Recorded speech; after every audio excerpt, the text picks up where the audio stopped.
Good morning, good morning, good morning, everyone. My name is Don Daniel, founder of P.I.L.L Method International, and today is a special show, and I mean it. Listen, how many of you are dealing with debt right now and have dealt with debt your entire lives?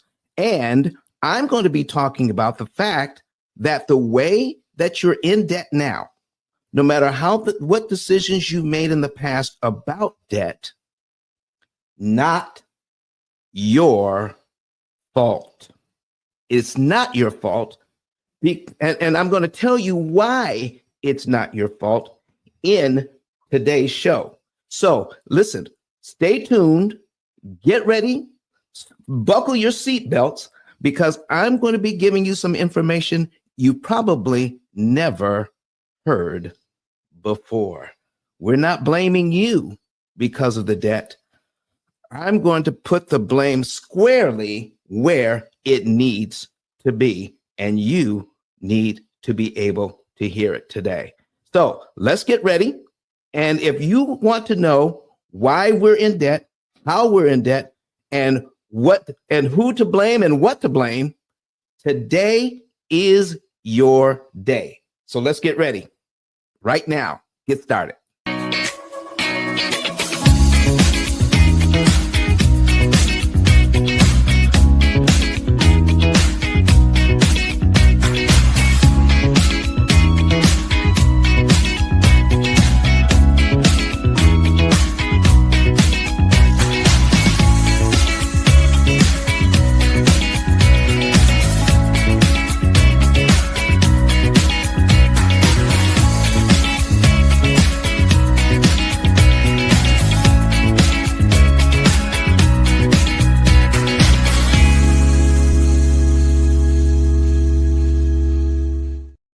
Oh my, this is the P.I.L.L Method Show, and we are live today. We're live on YouTube, Facebook, LinkedIn. We're also live on Clubhouse this morning. So listen, if you're here on Clubhouse and you want to participate, you want to ask questions, and you want to get involved, come on up to the stage here in Clubhouse, and we'll give you that opportunity. But I want to get started today on understanding where this idea of all of the negativity around debt got started. And we're going to be looking at some of the things we've learned in the past about debt. Now, Dave Ramsey has made reference to me on his show, so it's only fair for me to reference Dave Ramsey on my show. What do you think? All right. So you've heard me talk about that before, but today I want to let's post this again. All right. Escape the debt trap. But and I want to get into what it is we are going to be learning about the debt trap today and how to escape it. But what we don't want to do is try to escape it with the wrong mental attitude. Okay? So the wrong mental attitude is this. You don't want to get down on yourself or let other people get down on you, because the debt problems are not your fault. We have been taught a certain way about debt. Okay? And so let me go ahead and get this off the screen and bring me back. Okay. So what we're going to be talking about today is that debt is not your fault. And if you are in Clubhouse and you want to join us here in YouTube, on YouTube, I'm going to get the link for you and paste it to the top of the page. All right. So let's go ahead and get that done right now. And there we go. And we're going to pin the link. There we go. Get that going. And once we get that up, then you'll be able to actually see what it is that we're doing here and some of the things that because I'm going to be bringing up some things here Let me see. Is that the right link? Hold on for a second. I got to make sure it's the right link. Go to, yep, that's the right one. All right, excellent. Okay, folks. So who else is in here? I see Renee, I see Olga, I see Stephanie. If you are watching us online, also put your name and where you're from. So today in the chat, tell me where you are from and just say hello. All right. So I'm going to say hello to you. All right. Hello from Huntsville, Alabama. Okay.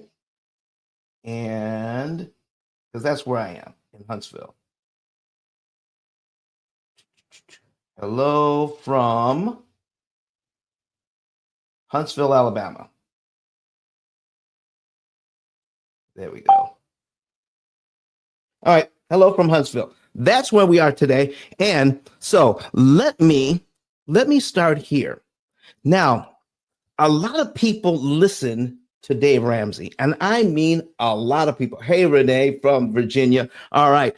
A lot of people listen to Dave Ramsey, but a lot of people don't know Dave Ramsey's backstory. So I did a little digging. And so what I'm going to do, I'm going to put something on the screen here, some information that we dug up on Mr. Ramsey. And let's find out, because when somebody takes a certain attitude, there's usually something that triggered it. And something triggered Mr. Ramsey. Let's try to find out what that is. So I'm going to put this on the screen for you today. I'm going to add this. Okay. And we're going to change over. There we go. All right. So here's what we've got. Okay. Now, if you want to see this, come on over to YouTube, use a separate device so that you can see what we're doing here. Dave Ramsey's financial setback in the late 1980s was a pivotal moment that shaped his future career as a personal finance expert. Now, all this started at age 28.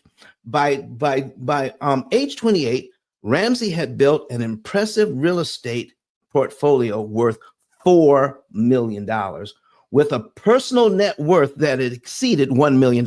So Dave was doing okay. Now, I want you to keep this in mind. Once you know how to make money, once you know how to make it, you can always make it. It is a formula. All right. So find out what that formula is and work the formula. So keep that in mind. His success was largely based, now listen to this now, his success was largely based on leveraging debt and short-term financing to acquire and flip properties. Okay, so that gives you a clue. Using short-term debt and using it to flip properties. All right, that's the first clue. What else did Mr. Ramsey do? However, Ramsey's financial empire was built on a precarious foundation. He relied heavily on 90-day loans, expecting to flip properties quickly for a profit. You see, if you do that once, you're okay. You do it twice, you're going to be good. But if you keep doing that, using 90-day loans, probably at a crazy interest rate, all right, using 90-day loans to flip properties, and you get used to that, you begin to over rely on that, and then something else happens. So what else happened? This strategy worked well initially, and it does. All right, it does work well initially, but this strategy left him vulnerable to market fluctuations and changes in lending practices. You see, when we start to do something a certain way, for some reason in our minds, we will begin to think it will always continue. And it won't always continue. So Dave started out using 90-day loans, expecting to flip these properties in 3 months' time, and he was doing it. It was working.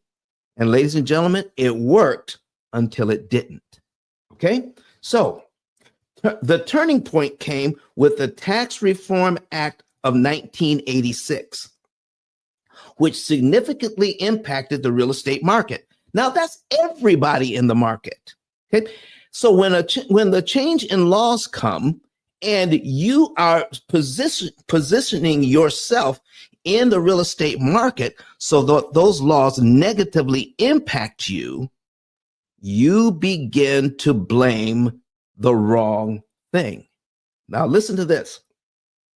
Right? So what happened was this legislation reduced the tax benefits associated with real estate investments, causing property values to decline as demand decreased. Simultaneously, Dave Ramsey's primary lender was acquired by a larger bank. Now, in the Bible, that is referred to as there was a new Pharaoh that didn't know Joseph. Now, if you read the Bible, you know what I'm talking about. Okay.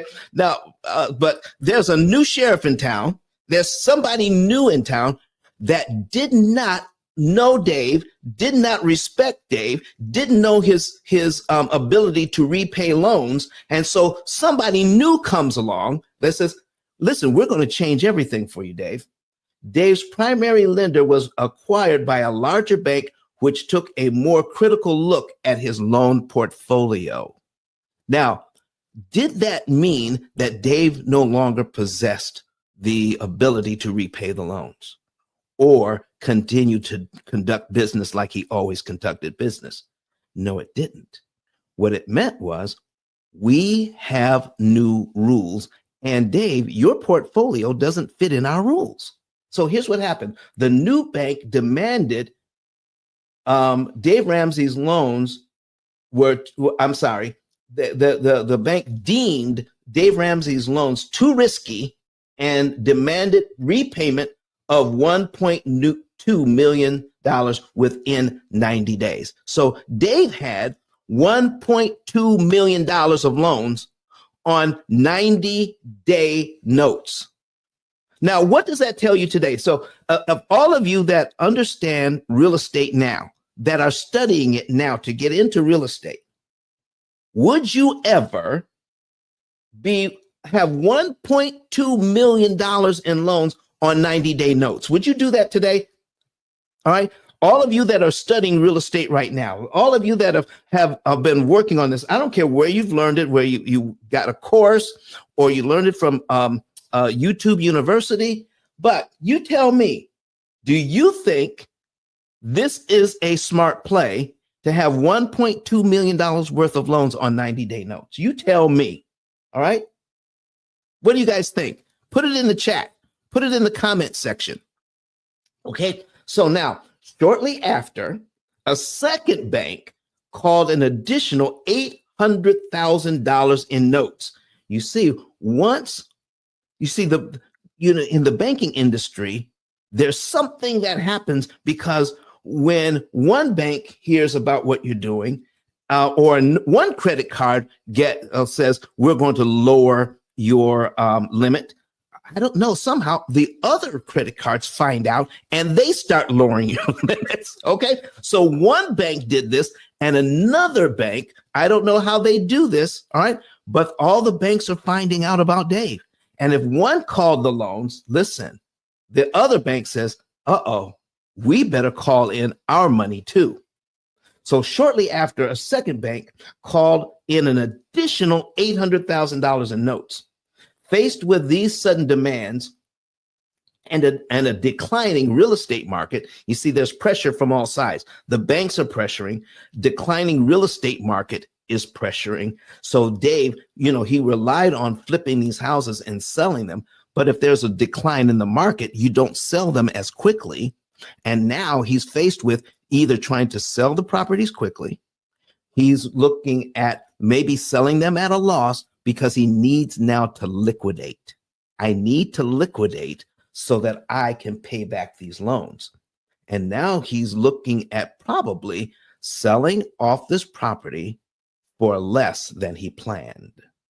Okay. Faced with these sudden demands and a declining real estate market, Ramsey found himself unable to liquidate his assets quickly enough to meet his obligations. That's the other thing, folks. When you're in real estate these days, you have to read the entire contract. So you want to try to figure out what's going to be my exit strategy and what leverage does the bank hold over me? You see, when things are working well, you may not pay attention to what the banks can do to you and when. But once you start realizing what the banks can do to you, then you may want a different sort of contract.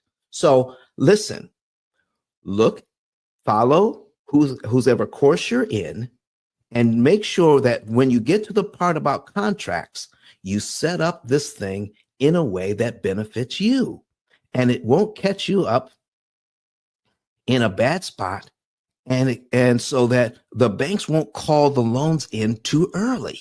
All right, give yourself time. Now, despite his efforts to repay a significant portion of the debt, Ramsey was left with an outstanding sum of $378,000. So he did well in getting rid of $2 million, excuse me, $2 million worth of loans, selling off the property. But even though he sold it off, he had over $2 million worth of debt, he got it down to $378,000. The combination of called loans, declining asset values, and insufficient liquidity ultimately forced him to declare bankruptcy at age 28. Now, I need you to start listening. If you've listened to Dave Ramsey, he is totally down on all debt. All debt. I don't care. Credit card debt, don't. In loans to get a house, no, stay away from debt. Do everything on a cash basis. And I'm telling you today that cash is not king in this society. Trying to do everything cash is unrealistic, and it can severely hamper your ability to put money away for long-term investments and getting ready for retirement. You see, if borrowing money, I need you to hear me now, if borrowing money was so bad, then your banks in your town would be out of business, because banks are the biggest borrowers in your town. They borrow money, they borrow our money, and then they make money with that money and then pay us pennies on the dollar for the use of that money. Why can't we do the same thing? All right. Now, I need you to listen to what really happened. It's not debt that was bad. It was bad debt that was bad. And Dave Ramsey now is trying to throw the baby out with the bathwater and not telling you everything you need to hear and understand about this debt. Now, let me back up just a little bit.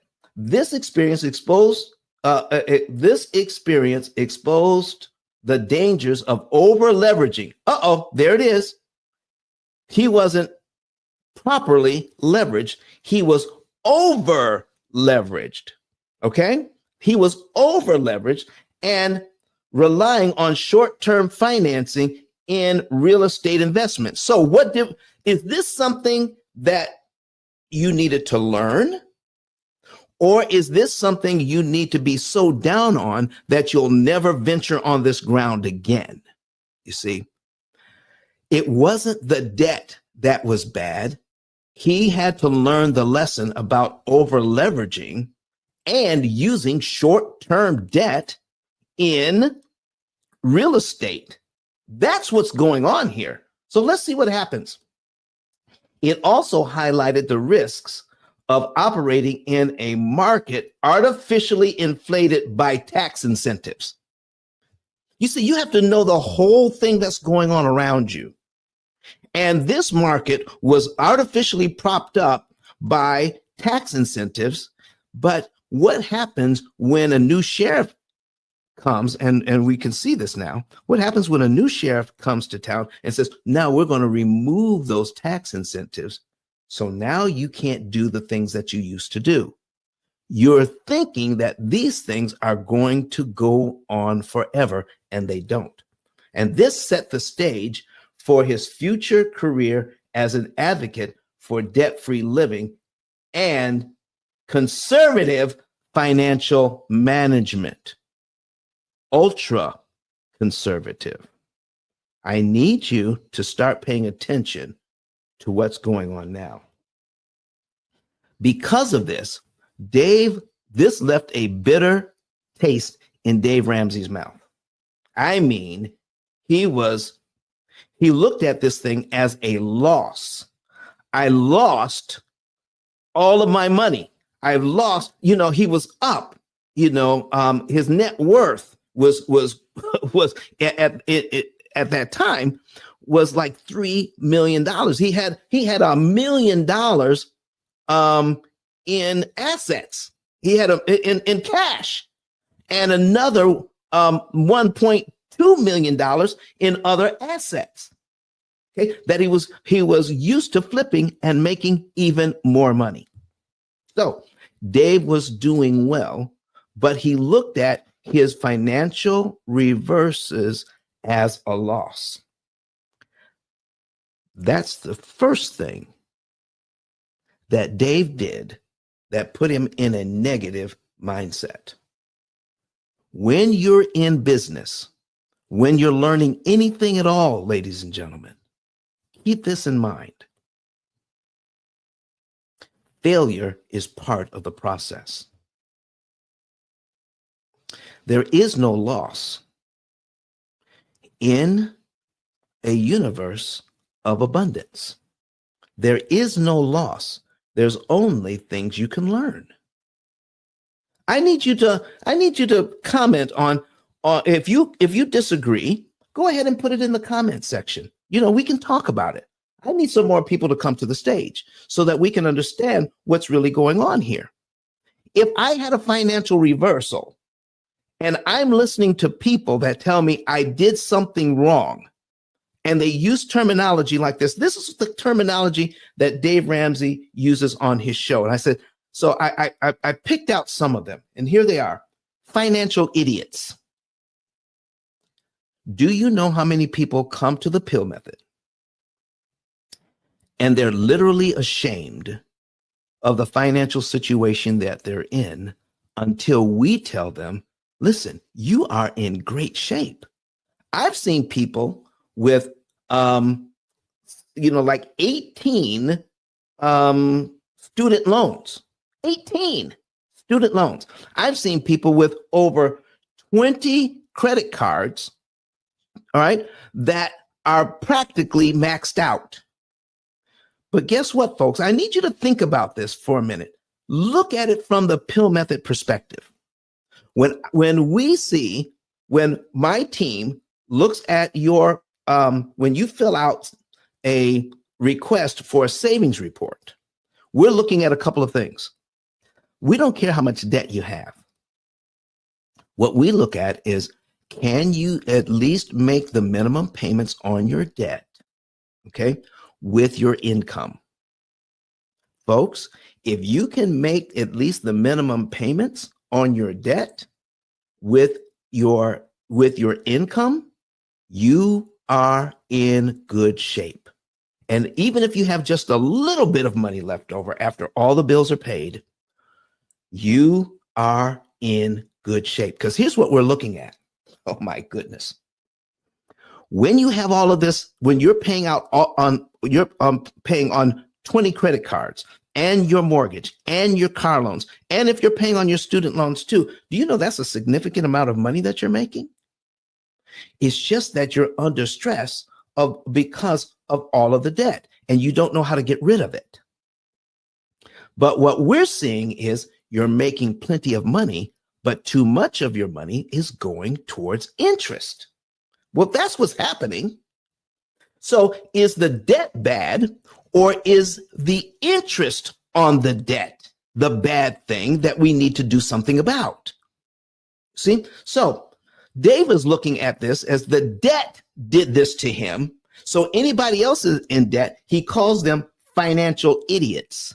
Because why does he call other people financial idiots that use debt? I need you to think about this for a minute. Why does he use such harsh terminology for people who are in debt? Because he thinks of himself as a financial idiot. He's hard on himself because he looks at this thing as a loss and not a learning opportunity. How can you look at things as a loss when we are living in a universe that's abundant? There's abundant resources. You just have to know how to tap into them.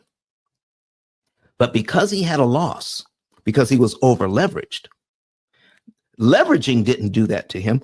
Over leveraging did that to him. Debt didn't do that to him. Short-term debt did that to him. So what was he supposed to learn from that?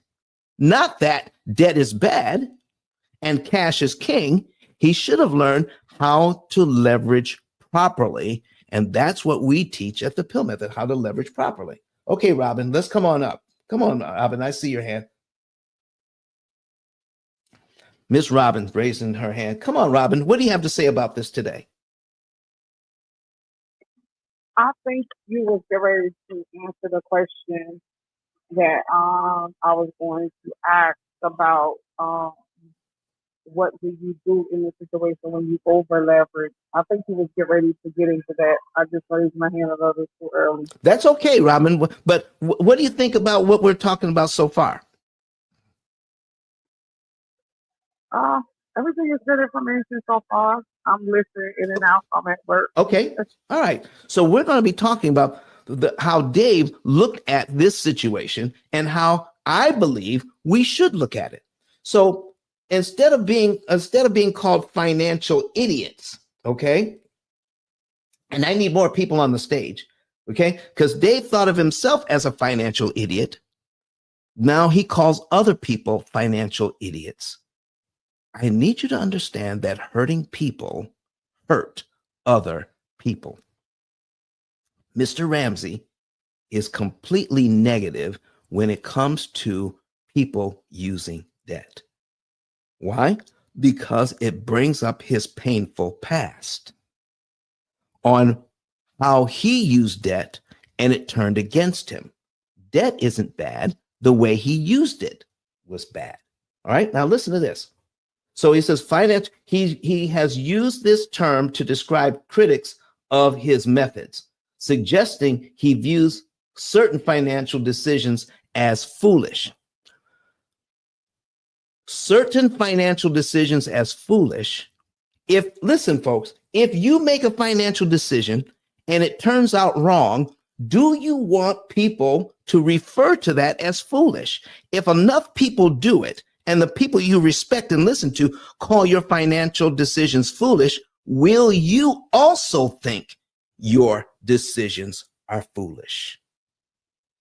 Listen, folks, life is a journey of learning what works and what doesn't work. When you find something that doesn't work, it doesn't make it foolish. It just says, don't do that again. You know? So don't call it names. Find out what you need to do instead. So Dave says calls it foolish. So here's another term he uses, credit card slaves. Anybody who uses a credit card at all is a credit card slave to him. This is why he has his people cut up their credit cards. When you come to the P.I.L.L method, we don't ask you to cut up your credit cards. Listen, do you want to cut up the credit card to deny you access, or do you want to learn how to use them properly? What makes more sense to you? Something is wrong when you don't know how to use a credit card in the correct way. Listen, do you know that when I'm a devotee of Mr. Ramsey, and I'm going to try to fly across country at the last minute. I don't have a credit card, Okay.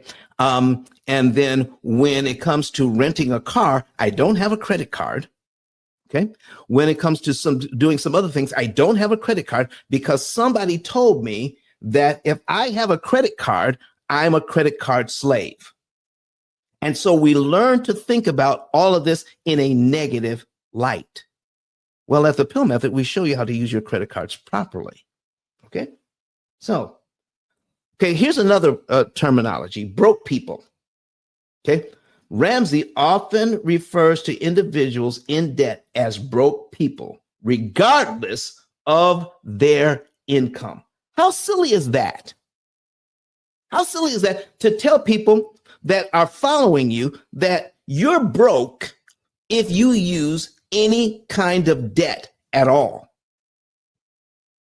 The average, the median home price in America today is $400,000. He is so down on debt that he says this, that if you can't afford to get a 15-year mortgage, you can't afford a house. And I've done this on my show where you put undue stress on yourself to get a 15-year mortgage. Let's say you don't know anything about the P.I.L.L method. Let's say all you've listened to is Mr. Dave Ramsey, and you think you should get a 15-year mortgage. Well, you don't need permission to get a 15-year mortgage. You can get a 30-year mortgage and make the 15-year payment. Could you do that? You see, he's setting people up to do the same thing that happened to him. Because a certain thing works right now doesn't mean it will always work. And here's what I mean. If you get a 15-year mortgage and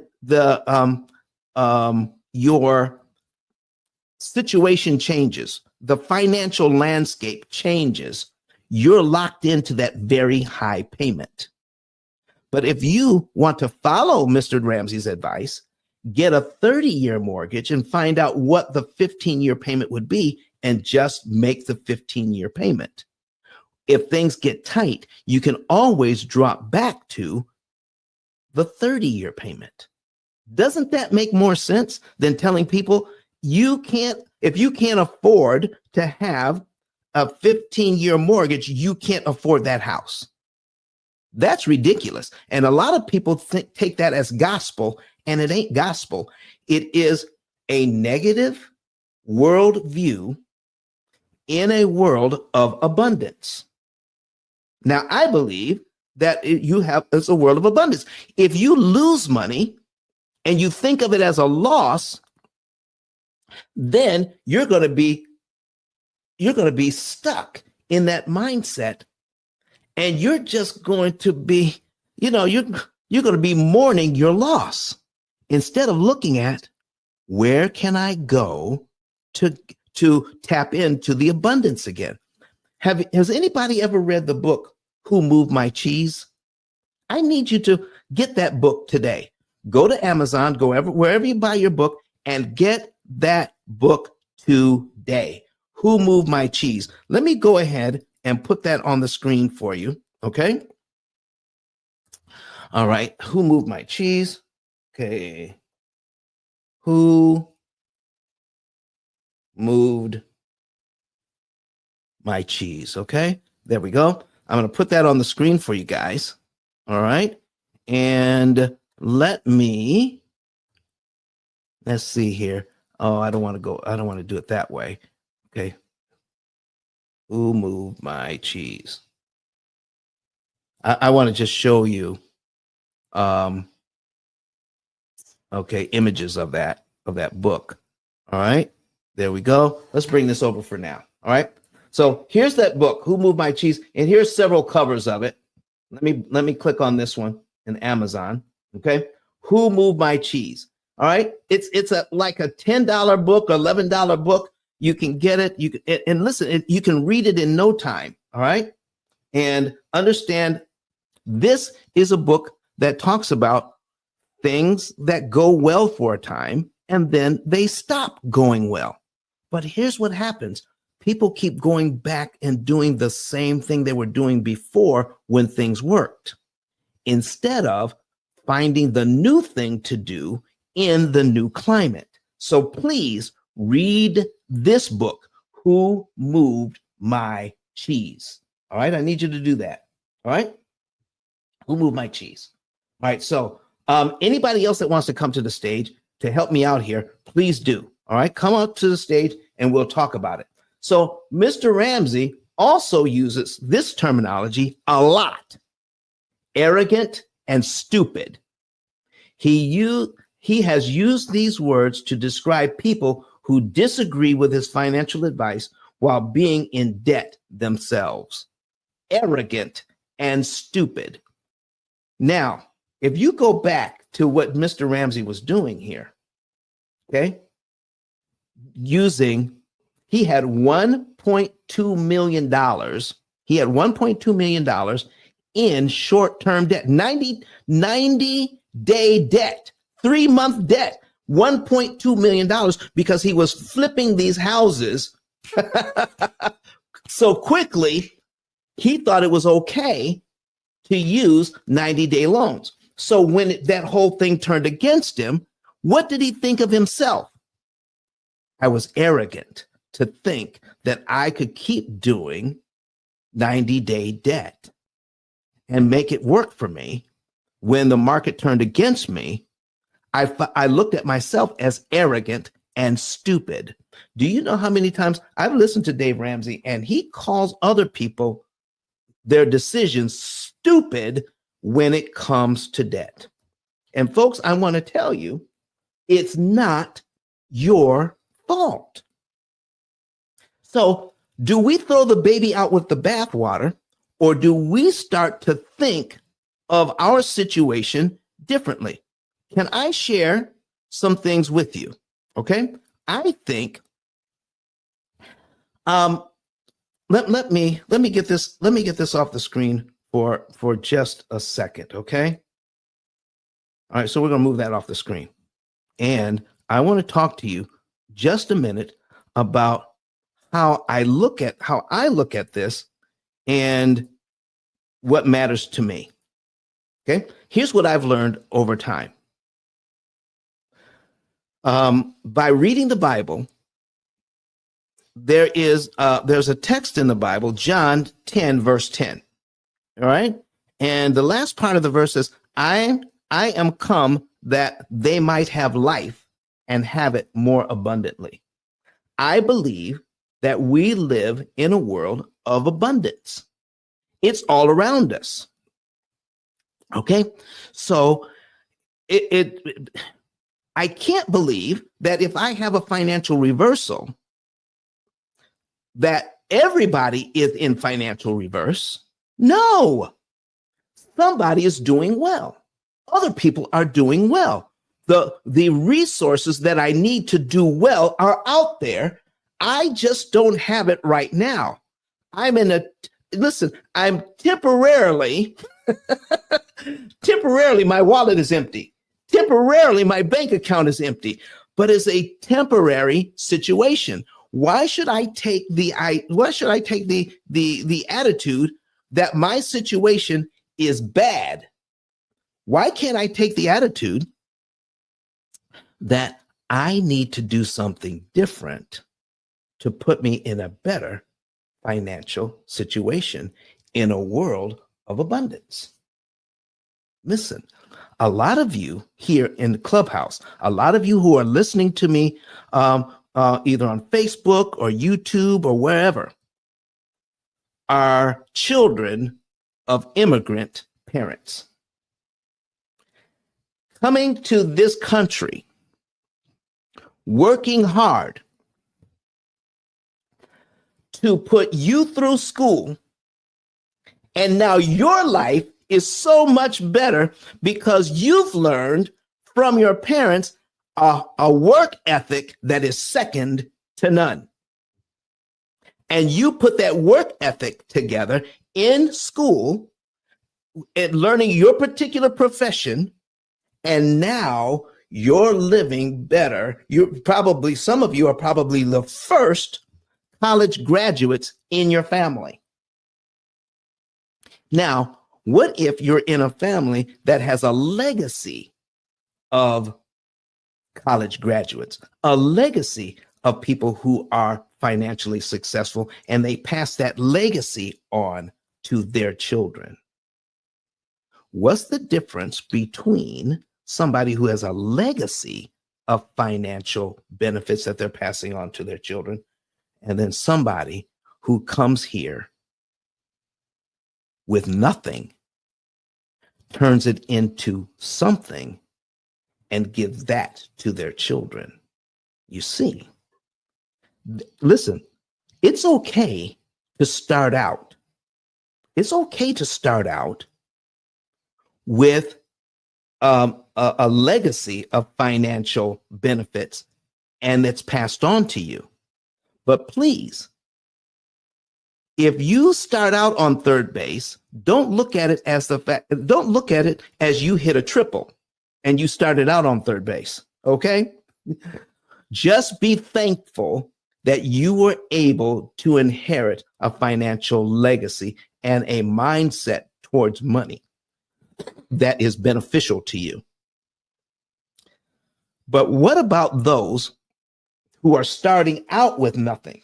All right. What does Cass C say? I got to see what you're saying. The difference is that you get a bit of a head run, a bit of a head run. Plus, if you run into problems, you can call on family to bail you out. That is so true. That is so true. You can do that. But what if you don't have that? So what if you don't have that? How should you look at yourself? Should you look at yourself as stupid? Should you look at yourself as dumb? I made a dumb decision? Or can you just tell yourself, listen, I am trying here. Something didn't work. I'm going to continue to try until it does work. When we started this business, when we started the P.I.L.L method, listen, it was a struggle. I was a firefighter for 17 years. And in Michigan, where I was a firefighter in Battle Creek, Michigan,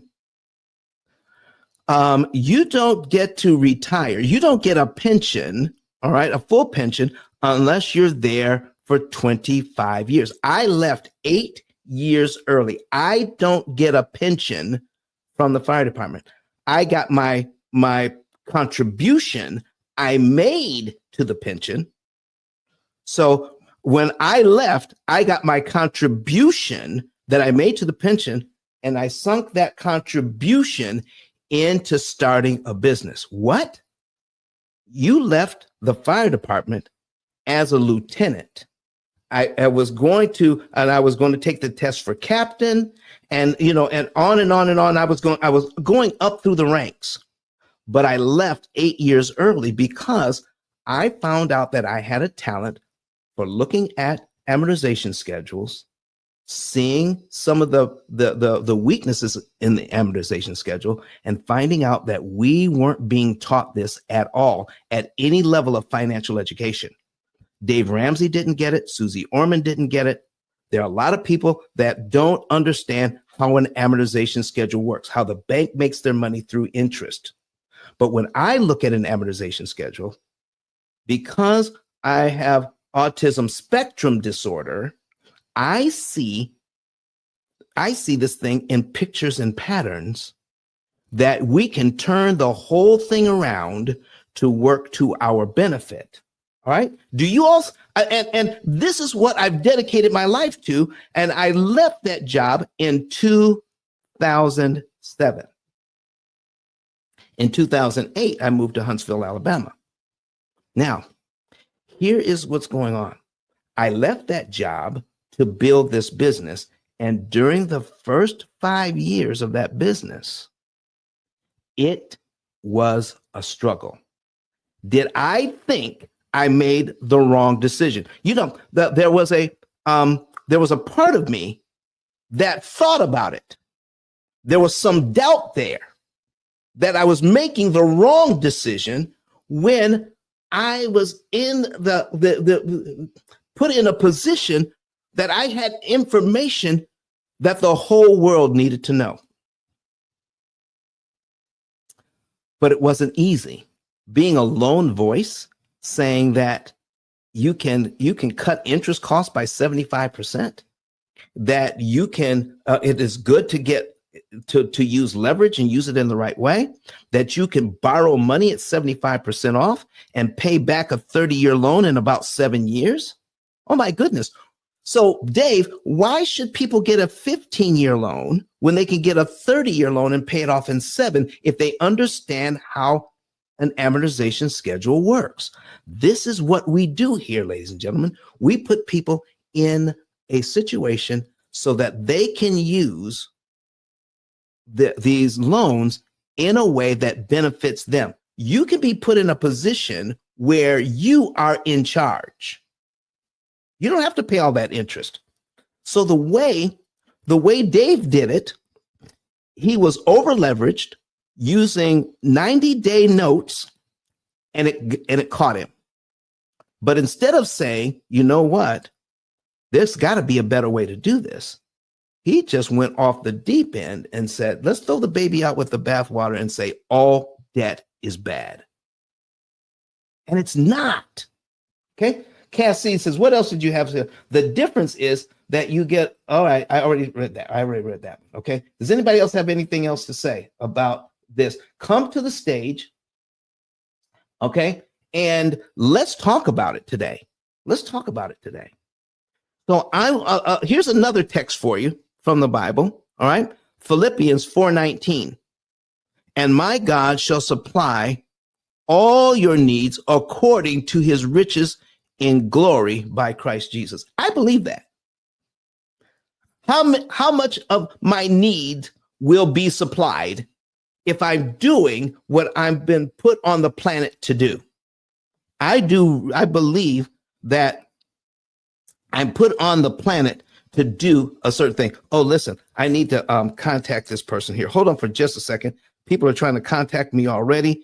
Let me tell them that we are on, I am on YouTube right now.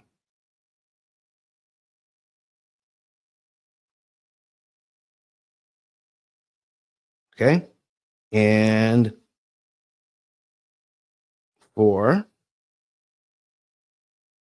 I'm telling them to come to P.I.L.L method. There we go. All right, there we are. All right. So, people call all the time trying to get our advice. But I need you to know, I needed to start believing that all of my needs will be supplied, even though I'm looking at my empty wallet.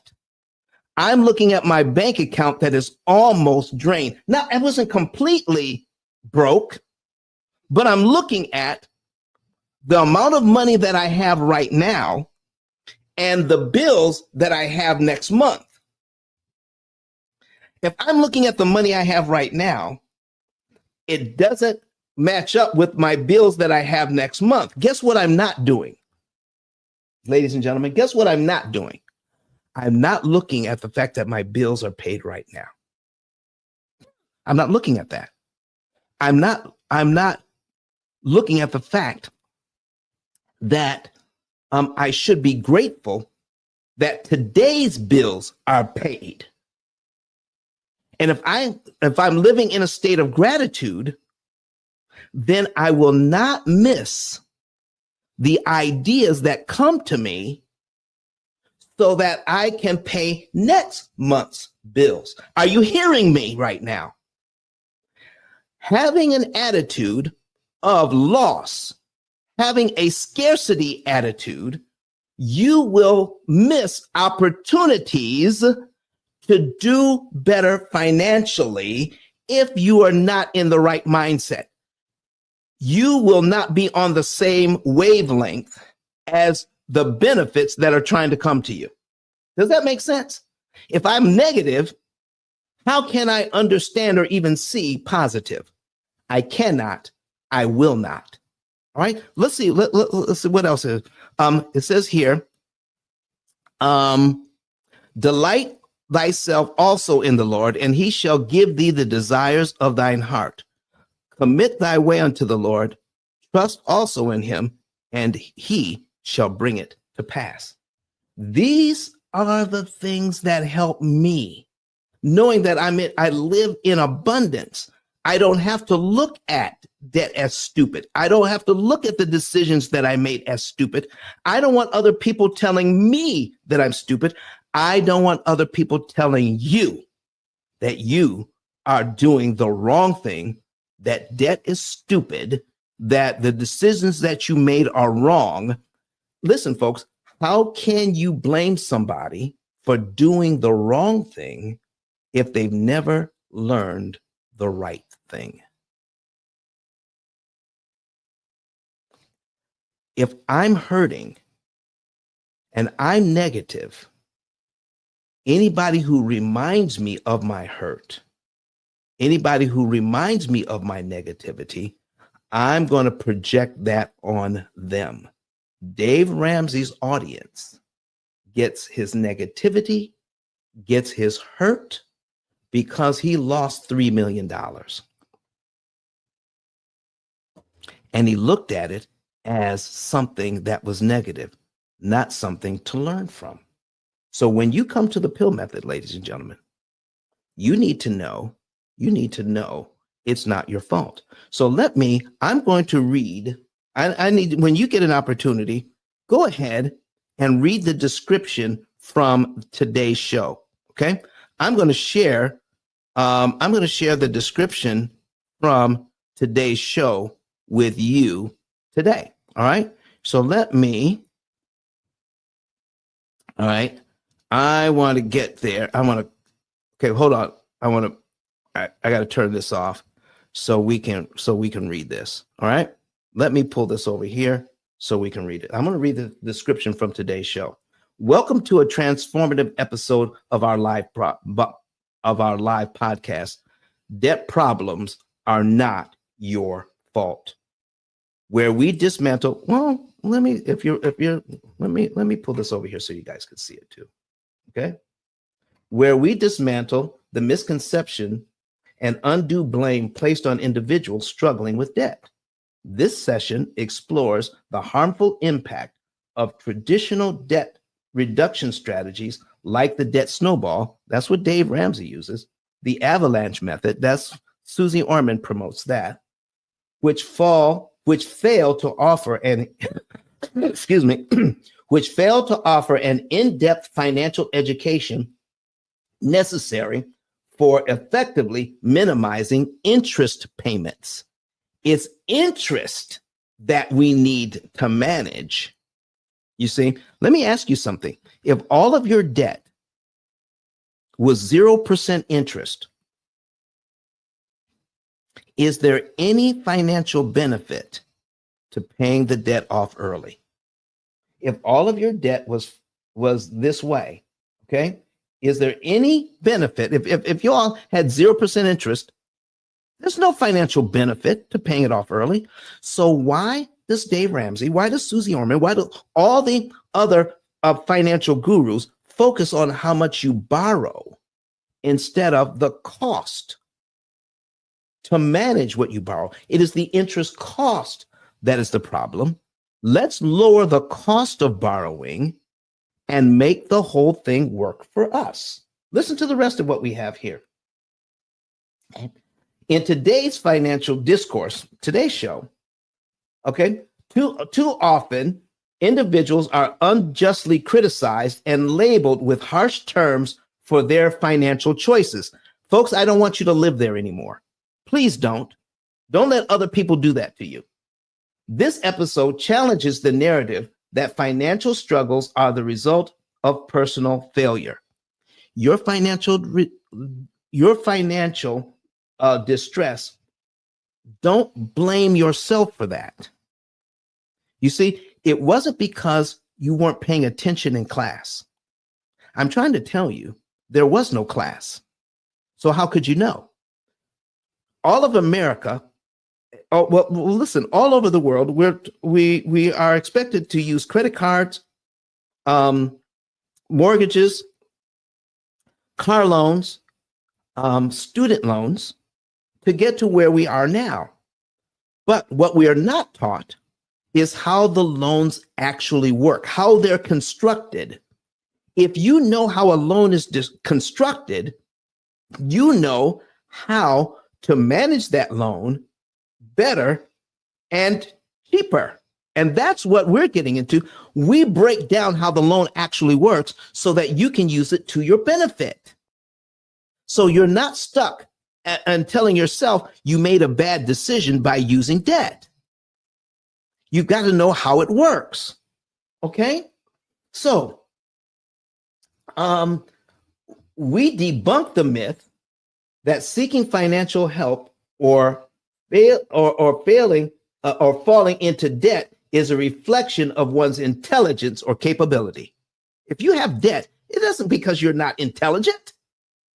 In fact, you are the most intelligent when you know how to use it right. Instead, we argue that these situations often arise from a fundamental lack of accessible, comprehensive financial education, something the P.I.L.L method aims to correct. That's why we're here, folks. That's why God gave me the mission back in 2007 to quit my job at the fire department, to struggle for the next 10 years after that, and turn this into a viable business where we are helping people in several different countries understand how this whole thing works. And I meet people all the time. In fact, I was out to dinner the other night. I think it was Monday night, and we ran into a couple that let's see, 5-6 years ago, just moved into a house that was over $1 million in debt. And they decided to use our program. It says, Don, we only have about this was 5 years ago. We only have about 5 or 6 years left on that mortgage because of the P.I.L.L method.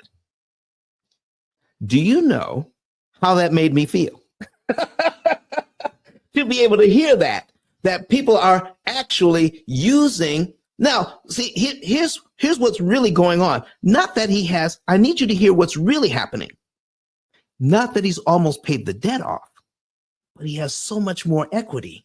This house is worth way more now than it was when they built it. Okay? But his equity is way up here because his debt is way down here. Oh my gosh. Can you imagine what he can, and being in business, do you know he can now reap some of that equity if they need to scale their business? It's right there sitting in their house. Oh my gosh. It is crazy what people can do once they understand this thing. Okay. So, where was I? Okay. Through the innovative use of AI and the opportunity cost calculator, the P.I.L.L method provides a supportive and enlightening environment of learning how to measure and optimize interest payments effectively. Our approach empowers you to make smarter financial decisions that directly oppose the outdated and punitive strategies promoted by some traditional financial advisors. Listen, don't fall into that trap, folks. Or don't allow people to talk down to you or make you feel bad about financial decisions. When people call us, we are trained here at the P.I.L.L method as they are telling us their story. We start right then encouraging them and letting them know this is not your fault. It makes them feel better from the very beginning as we give them strategies to turn what seems to be a negative into a positive. Oh my gosh. What we do here, I really do look at it as a ministry. We are helping people to overcome something that they have been taught the wrong way. All right. And the financial advice that we get now actually keeps us in debt longer. Yeah. I'm going to show you some of these things. Okay. Join us today. Join us to understand how you can achieve genuine financial freedom without feeling isolated or demeaned. The P.I.L.L method not only teaches you how to manage debt more effectively, but it also creates a safe space for financial growth and understanding, free from judgment and negativity. Oh my goodness. That's what we do here today. So if you want to come into a space that is free from judgment and free from negativity, you have to come here to the P.I.L.L method. I need you to do this today. All right, we're going to start with this today. If you want to know more about what we do, go to ice10k.com, ice, the number 10, the letter K.com, and scroll down under E.T.'s picture, E.T., the hip hop preacher who paid off his mortgage early using the P.I.L.L method, okay? And click on the button that says Get a Savings and Earnings Report. By doing that, putting your information in here, the first page comes up and says, don't waste another dollar paying off the wrong debt. Get your free savings report now. For free, you can learn the month, day, and year you could be debt free and how much interest you can save. Right now, we're losing, the way this thing is set up, we're losing a ton of money, a ton of money. So what we're doing is teaching what Mr. Ramsey should be teaching people. Don't throw the baby out with the bathwater. Don't do that. Let's learn how to do the thing correctly. And let's see here. Let me pull up an amortization schedule and show you what I'm talking about. I need you to understand that if you learn how to understand debt correctly, okay? You learn how to understand debt correctly, all right? You can do things in a way that go against everything you've been taught. Here's one of the things. Once you understand this, higher interest rates work better than lower interest rates in an amortization schedule for you when you learn how to read it. Okay, so let's put a $400,000 mortgage in here, okay, at 7%. Okay, and there we go. Calculate. I need you to see that how this breaks down. The very first payment, only $327.88. That goes to principal, paying back the loan. But look, they get to discount your loan by over 80% by calling $2,333 of the money you just gave them. They get to call it interest, which leaves you only $327.88 to pay back the loan. But most people don't realize that this can put you in a great position if you understand it. Okay? If you understand it, then you'll see that these small principal payments can actually work for you. If you start this loan in 1 month, like January, the $329.79 on line 2, if you want to see this, go to my YouTube channel, click the link at the top of the page. If you're in Clubhouse, you can't see this. Go to the YouTube and then you can see this. Look for the P.I.L.L method, bring up another phone, bring up your tablet, bring up your computer, go to YouTube or Facebook and search P.I.L.L method, and you can see that we're live right now. So you can see these numbers. Seeing the numbers is really, really important. So if I start this, my payment in January, February's principal payment is $329.79. What if I just happen to have an extra $329.79 available? Do you know I can pay that early? I can also pay that in January, and all of that goes to principal. It goes to my loan, which makes it so that I'm paid down to line 2 on my amortization schedule. Only $329.79 gets rid of line 2, and now I'm on line 3 of my amortization schedule for February. The payment for March moves up one. So what just happened? For $329, Payment number 1 is now touching payment number 3. I just got rid of payment number 2 for $329. What would happen if I lower the interest rate? That's what people are waiting for now, trying to get a lower interest rate. Okay. So let me see here. Let me get rid of this. I got to get rid of this. All right.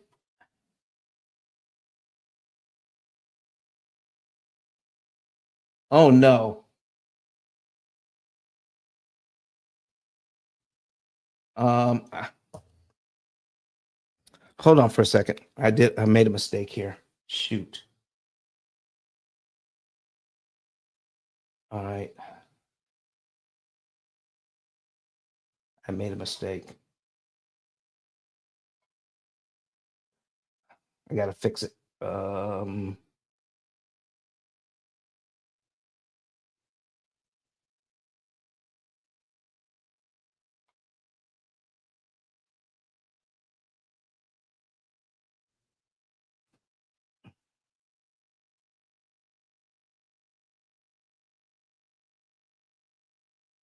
All right. Give me just a minute to fix this mistake.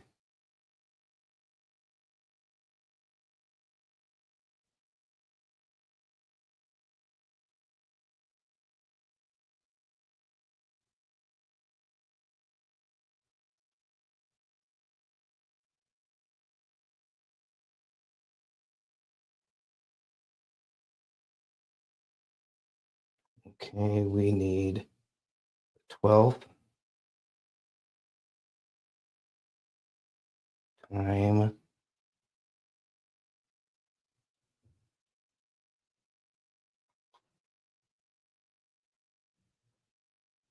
Okay.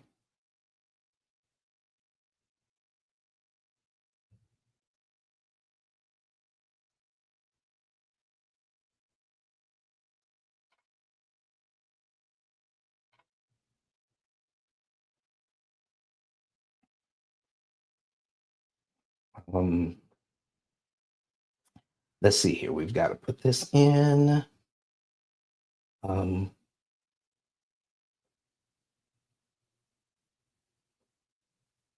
Sorry, folks, for the delay.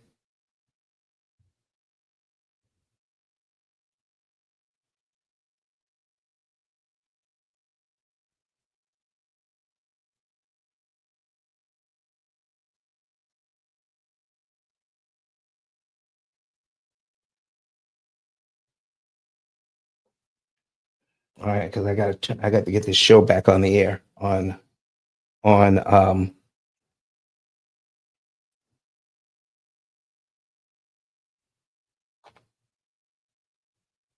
okay. So hopefully they'll come back in. All right.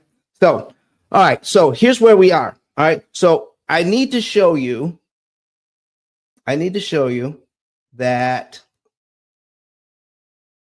All right, folks, come back in. I am so sorry. I made a mistake. All right. Come on back in here. All right.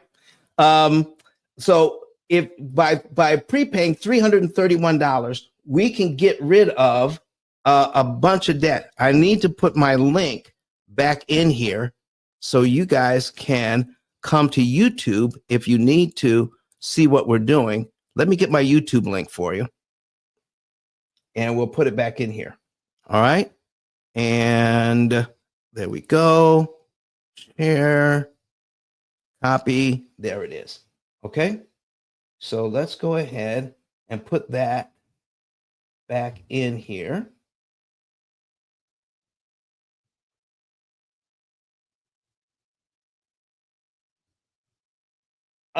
What is going on? This thing is crazy.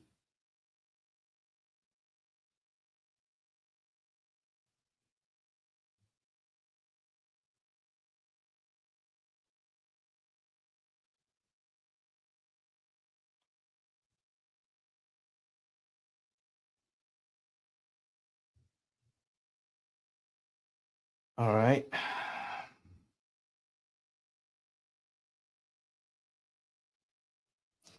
I don't know what's going on with Clubhouse today. All right.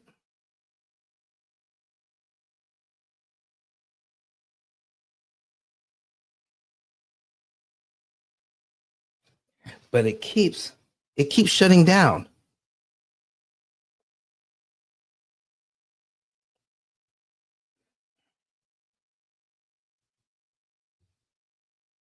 All right. So anyway, all right. So here's where we are. I need you all to get this. I need you all to get this. So what we're doing here, folks, I am so sorry. I don't know why Clubhouse keeps shutting down everybody. Forgive me. I need to bring somebody else up on stage so I can moderate them. Can I get one person to come on stage so I can moderate them so that if I do something crazy, it won't shut the room down? Can I get one person to come up? Raise your hand. Come up. Don, can you come up? Okay, thank you, Fatima. All right. Thank you. Thank you. All right. All right. So how you doing, Fatima? All right. And all right, great. All right. So we got some other moderators here to keep the room from shutting down. I am so sorry. The room just kept shutting down. All right. So now we are in a situation where we can see that only $329. All right. Let's go to YouTube so you can see it. All right. $329 can remove one line from our amortization schedule and save us this $2,331 in interest we never have to pay. We have never been taught that I can eliminate that. I need you to see also that all the principal payments added up for 1 year come to $4,000. 4,000, okay? $4,063.23, and the amount of interest in 1 year amounts to $27,800. So in other words, if I don't know how to look at this thing, to pay this loan down starting at $400,000, doing it the bank's way, to pay it down to $395, $936.77. Oh, you can't hear anything. Okay. All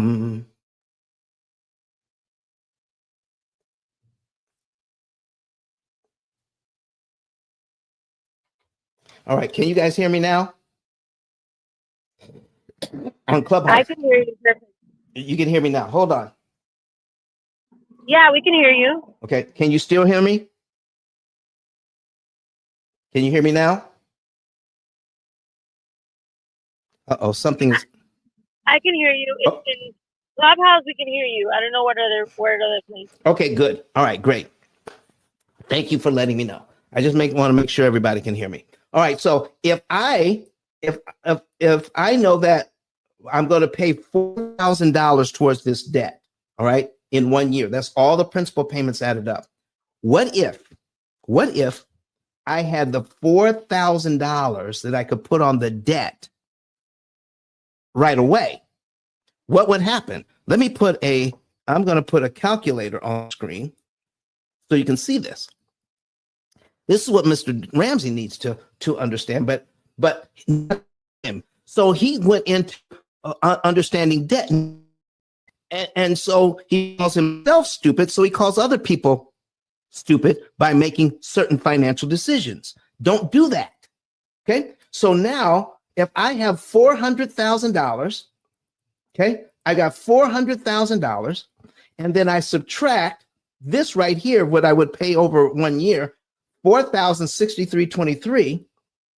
So I'm going to subtract $4,063.23.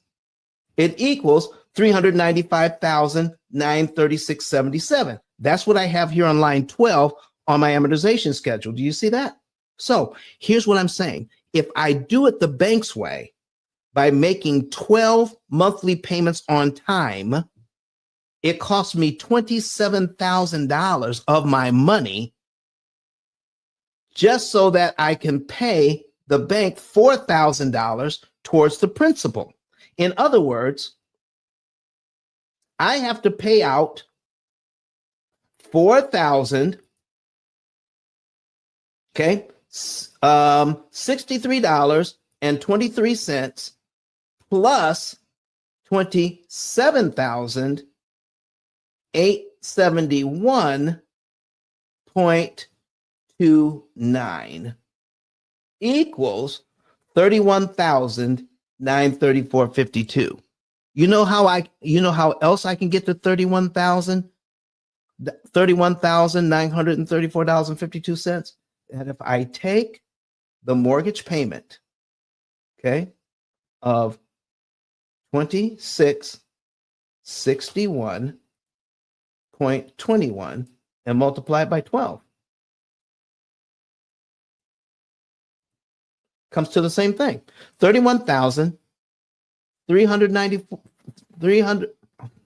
$934.52. That's how much is paid out in a year. But if I do it the bank's way, they get to discount it by $27,871. So only $4,000 is left to put on the loan. If I give the bank the $4,000 up front, I'm paid down to here in 1 month, and all the interest that I will pay is the $2,333.33 on line 1. So there's a way to pay my loan down by $4,000 and only give the bank $2,300 in interest instead of the $27,800 they're looking for. So, do you see what I mean here? Now, what would happen if I lower the interest rate? Okay, so I'm going to lower the interest rate to 5% on the same loan.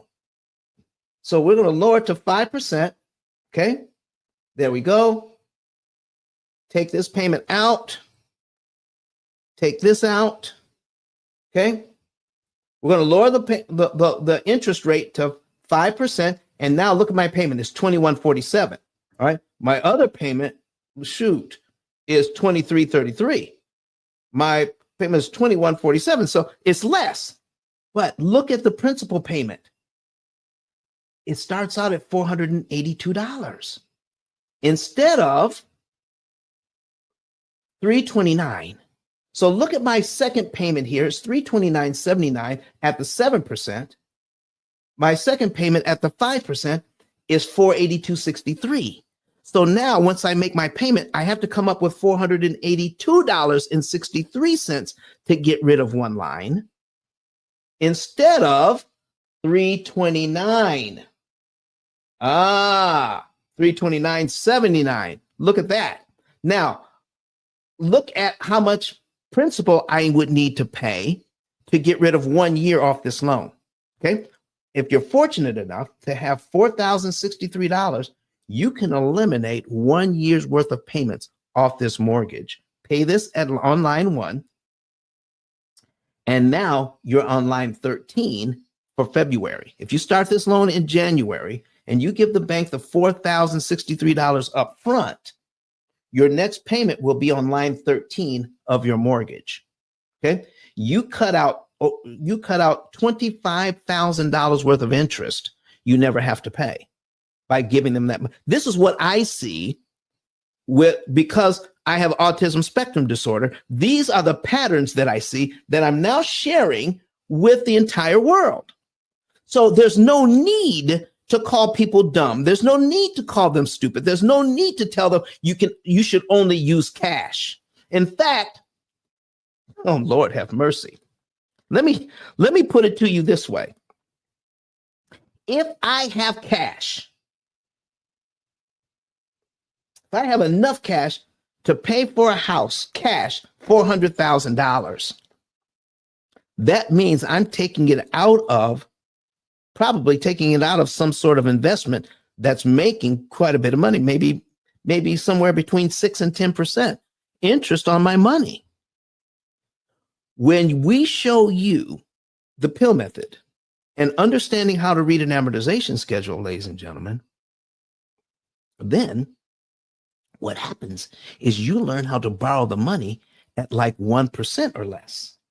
If I can borrow money at 1% or less, What am I doing taking $400,000 out of my investment that's making 6 to 10%? Is that a smart financial play? If I can learn how to borrow that, well, Don, prove it to me. Prove it to me that we can borrow money at. Let me pull up some things for you here. Let me pull up some things for you. Okay. Let me see here. That's the stuff we did on Dave Ramsey this morning. So let me go here and pull some of these up. I got this one we can pull up. All right. I got this commercial example. All right. I got somebody with a bunch of credit cards. All right. And there we go. All right. So we're going to open these 4 so you guys can see them. All right. And look at this. Here's somebody with $188,000 in debt with a mortgage. All right. Hey, Ken, what's going on, man? What's going on, Doc? I wish you were here earlier because the app was messing up. I'm blaming it on the app when it was actually me. For some reason, I was clicking on something. It was turning the room off. You know, we had quite a few people in here, but most of them came back. Most of them came back because it wasn't, so shut it down early. So I wish you were here earlier to keep me from making these mistakes because you're good at this stuff. I'm sorry, I had an appointment this morning. I'm sorry. Okay. All right. So here's somebody with, look at this, $188,000 with a mortgage. But look at them. Look at they had 10 credit cards, $73,000 in debt. When they came to us, they showed us this and they were ashamed of their credit card debt. Why were they ashamed of having $73,800 in credit card debt? Because somebody taught them to be ashamed and they almost didn't come at all. You see what a bad attitude does about having debt, but not knowing how to eliminate the debt. So now, and we're going to go back. We're going to keep telling you that this is not your fault. This is not your fault. It's not your fault that this wasn't taught in grade school. It's not your fault that it wasn't taught in junior high or high school or college. It's not your fault if you are a real estate agent and they didn't teach you how mortgages actually work. Not your fault, because this isn't taught anywhere. We did a whole study on this, a ton of research, even using AI. You know what we realized? You know what we found out? That no school in America is teaching what we're teaching you today. No school in America is teaching you how to beat an amortization schedule, how prepayment actually works to save interest, and how you can optimize interest saving. Meaning, if you pay the right amount at the right time on the right loan, you can make your dollar kill more interest per dollar than if you do it at any other time with any other amount. So not only are you eliminating interest, but you can eliminate interest per dollar. You can maximize how much interest you can eliminate with $1. Or you can do something different and you can save less money per dollar if you don't do it correctly. So our AI system makes sure that all of your pennies work as hard as they possibly can. So that's why you can use your same budget and kill a lot of interest. So with the same budget, well, look at this. The bank wanted them to pay $349,000 in interest. They're going to pay $97,000 in interest instead, which means for them, they would need to have an interest rate of 2.23 across the board on all of their loans to accomplish this goal. They are going to cut their interest costs by 72%, meaning we're saving them $252,000. Now, if more people knew that, they would be able to use their current budget and easily get out of debt in 7.7 years instead of the 29.8 8 years they are looking at. Do you see what we mean here? Let me pull up another one. Okay. Here's another one. Now, what I've nicknamed this one velocity banking gone wrong. Velocity banking, the concepts work, but if you don't have the wherewithal to use the right amounts at the right time, this thing can get away from you. So this velocity banking got away from this person. They have $201,000 in debt, in credit card debt. Dave Ramsey, what would Dave Ramsey say about this? You have a mortgage of $634,000, a 30-year mortgage, and credit cards, 12 credit cards, averaging 10.95% across all the cards, and you have $201,000 worth of credit card debt on top of your mortgage, on top of 3 other loans, for a total of $1,033,000 in debt. How would Dave Ramsey look at that? What would Dave Ramsey say about this person? What do you think? Would Dave Ramsey say that's stupid? Would Dave Ramsey think that's wrong? And in fact, would somebody feel comfortable with coming to Dave with this information? They felt comfortable coming to us. Why? Because when we look at all this debt and know that they have money left over, we start smiling. And I'm going to tell you why. Because the bank wants, the bank wants $692,000 worth of interest on this debt and wants them to be in debt for 36 years. It will take them 36 years to pay this debt off using the minimum payments. Instead, by using the P.I.L.L method and our opportunity cost calculator, they're going to be out of debt in 9 years. Okay. For them to do that means they're only going to pay about $179,954 in interest. We can tell them that before they even start. Okay. That means we're going to save them over $500,000 worth of interest they don't have to pay the bank. You see, all of the interest charges are suggestions from the bank. They're not written in stone. You can give the bank back their money when they're not expecting it, and it makes it impossible for them to charge you interest. Did you know that? Any money you give your bank, your credit card, your car loan, your student loan, any money you give them when they're not expecting it, makes it impossible for them to charge you interest on that amount of money. Oh my gosh. And we tell you exactly what to pay and when to do it. Mr. Ramsey, stop calling people stupid. Stop making it their fault. It's not our fault that we didn't get this in school because they weren't teaching it in school. They're only teaching it at the P.I.L.L method. So they can be out of debt in 9 years instead. That means if they're going to pay $179,000 or $180,000 in interest instead of the $692,000 the bank wants. Look at this. That means they'd have to have an interest rate of 1.1% to do this. This is what we call the effective interest rate, folks.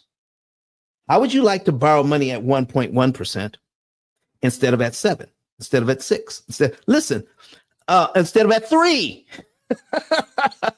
My goodness.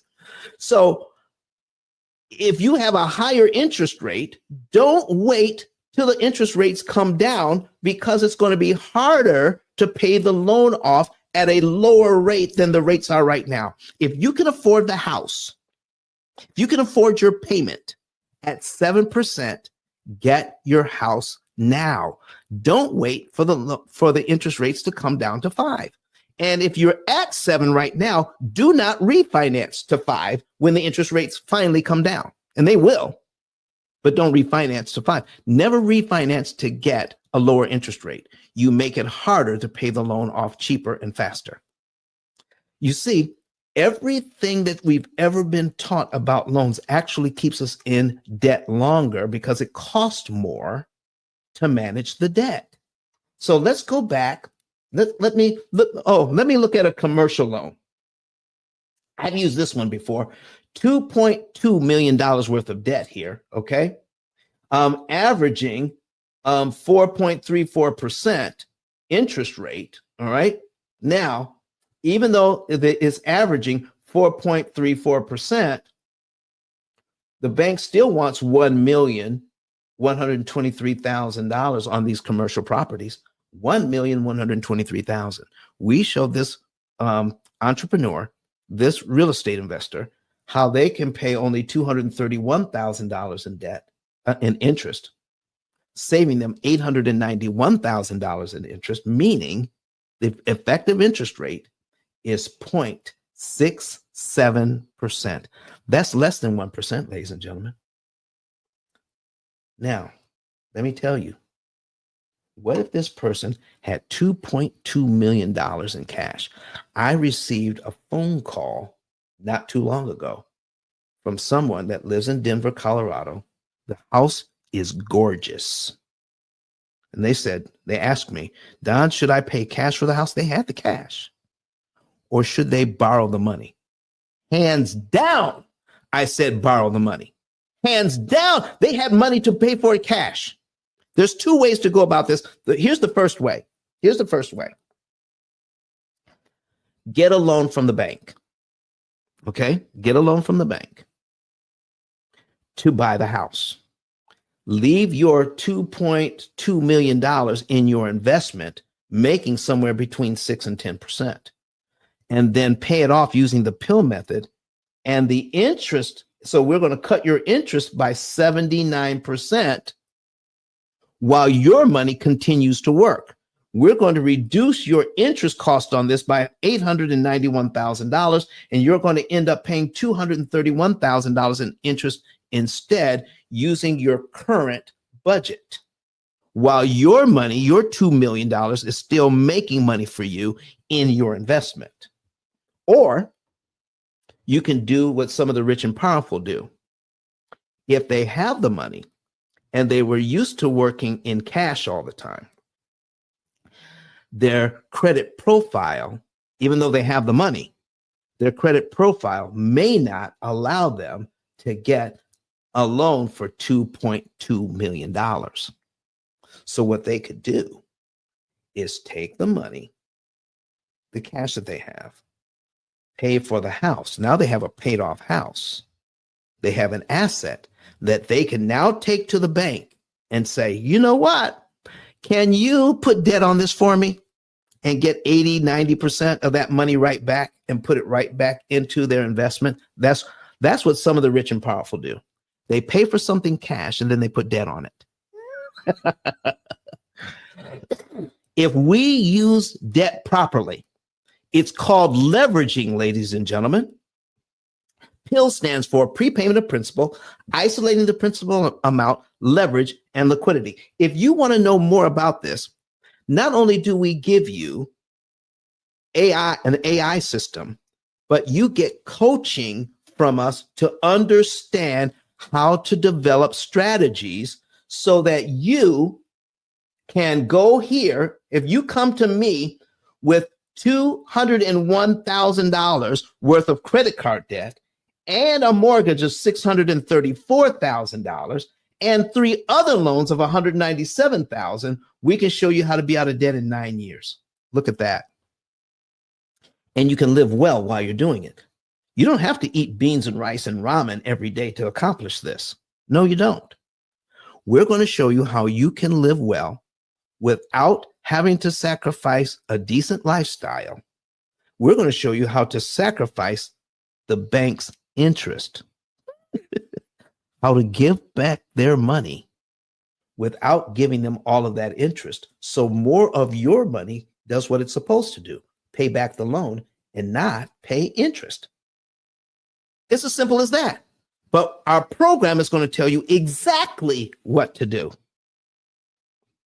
to save the most interest. Now, do you need our system to pay a debt off early? No, you do not. Do you need our system to save some money in interest? No, you do not. People have been paying off debt for a long time, even before I started this business. but we're the only game in town that optimizes interest savings. What does optimize interest savings mean? It means that you're going to pay the least amount of interest that's mathematically possible for you when you use our AI system that looks at all of the debt and all the money you have available and performing over 3 million calculations per day to tell you the exact thing to do daily. It's crazy how we can use computers now to save us more money. Well, Don, I still don't get it. Well, try to think of it this way. When you put $1 on debt when the bank isn't looking for it, what if this $1 could save you $6 in interest? Do you want to use your same dollar just to save you $3 in interest instead? Now you're saving, but you're not saving 6, you're only saving 3. You're going to be in debt 50% longer. Not good. So why not have an AI system that says, put exactly this much money on the debt on this day. And when you're optimizing, and I need you to listen to me carefully here. When you're optimizing of the money you have available, you're putting the least amount of money on the debt that you have available. The least amount. That's what leverage is all about. When you go to the grocery store, you want to pay the least amount at the cash register to bring out the most in groceries you can. You want to pay the least amount for that, don't you? Yes, you do. When you buy gas, are you using your Gas Buddy app? I know I used to use my Gas Buddy app. Well, I have an electric vehicle now. Okay, so I used to use my Gas Buddy app to find out where the cheapest gas was on my route home. So I wasn't particular about which gas station it was. I just want to know, how can I use the least amount of money to buy the most gas? We're always looking for the least amount to get the most out of it. But what we're taught is put as much money on debt as you possibly can to get rid of it as fast as you can. And when you do that, you're violating the law of diminished return, meaning you could put too much money on debt at the wrong time, which gets in the way of you taking the excess money that you're putting on debt. What if you took the excess money and put it into an investment over here? Pay the right amount of money towards the debt to get rid of it. Then take any money that you don't need to put on debt and put it in an investment over here. So now you're making money on both ends. Well, Don, how can I be making money when I'm paying it out? This is how you need to look at it. A penny saved is a penny earned. But when you put that money on your debt, a penny saved is like 10 pennies earned, meaning you have more money to put in your investment over here. So by working with the P.I.L.L method, we have certified financial planners that work with us so that you can optimize investing and debt elimination all at the same time. Mr. Ramsey, why don't you just send the people to the P.I.L.L method where we can treat them well, make them feel good about themselves, and give them the right information and attitude towards money and the right attitude towards debt, instead of calling them stupid and telling them that they're making stupid decisions. Who wants to listen to that? Now, I'm not saying he's not successful. Mr. Ramsey is very successful. In fact, when I'm driving up 65, because I live in Huntsville, I'm driving up 65 going north. He has a brand new building that you can see off the side of the road, Ramsey Solutions. Okay, very successful in what he does. There's enough people out there, all right? There's enough people out there that do. Somebody put something in here, David Lucas, investing 200. No. We don't want to do that, Dave. We don't do that here, okay? This is a pill method room. Oh, okay. I don't know what it is you're doing, but we don't need to do that. So let's get rid of that. Okay. So, folks, if you want to know how to get rid of your debt, if you want to know the month, day, and year you could be debt free, why not do this? Why not do this? Go to ice10k.com. Okay. ice10k.com. Why not go to ice10k.com and scroll down and click on the button that says get a free savings and earnings report? Why not do that? You could do that today. Okay. Do it today and learn how to save the maximum amount of interest you can. We can tell you the month, day, and year you're going to be debt free. You can find that out within 48 hours. Huh? Yes, you can find it out within 48 hours how you can save a ton of money. The month and stop and then get out of this mindset that your debt situation is your fault. You can get the education we were supposed to receive while we were in school.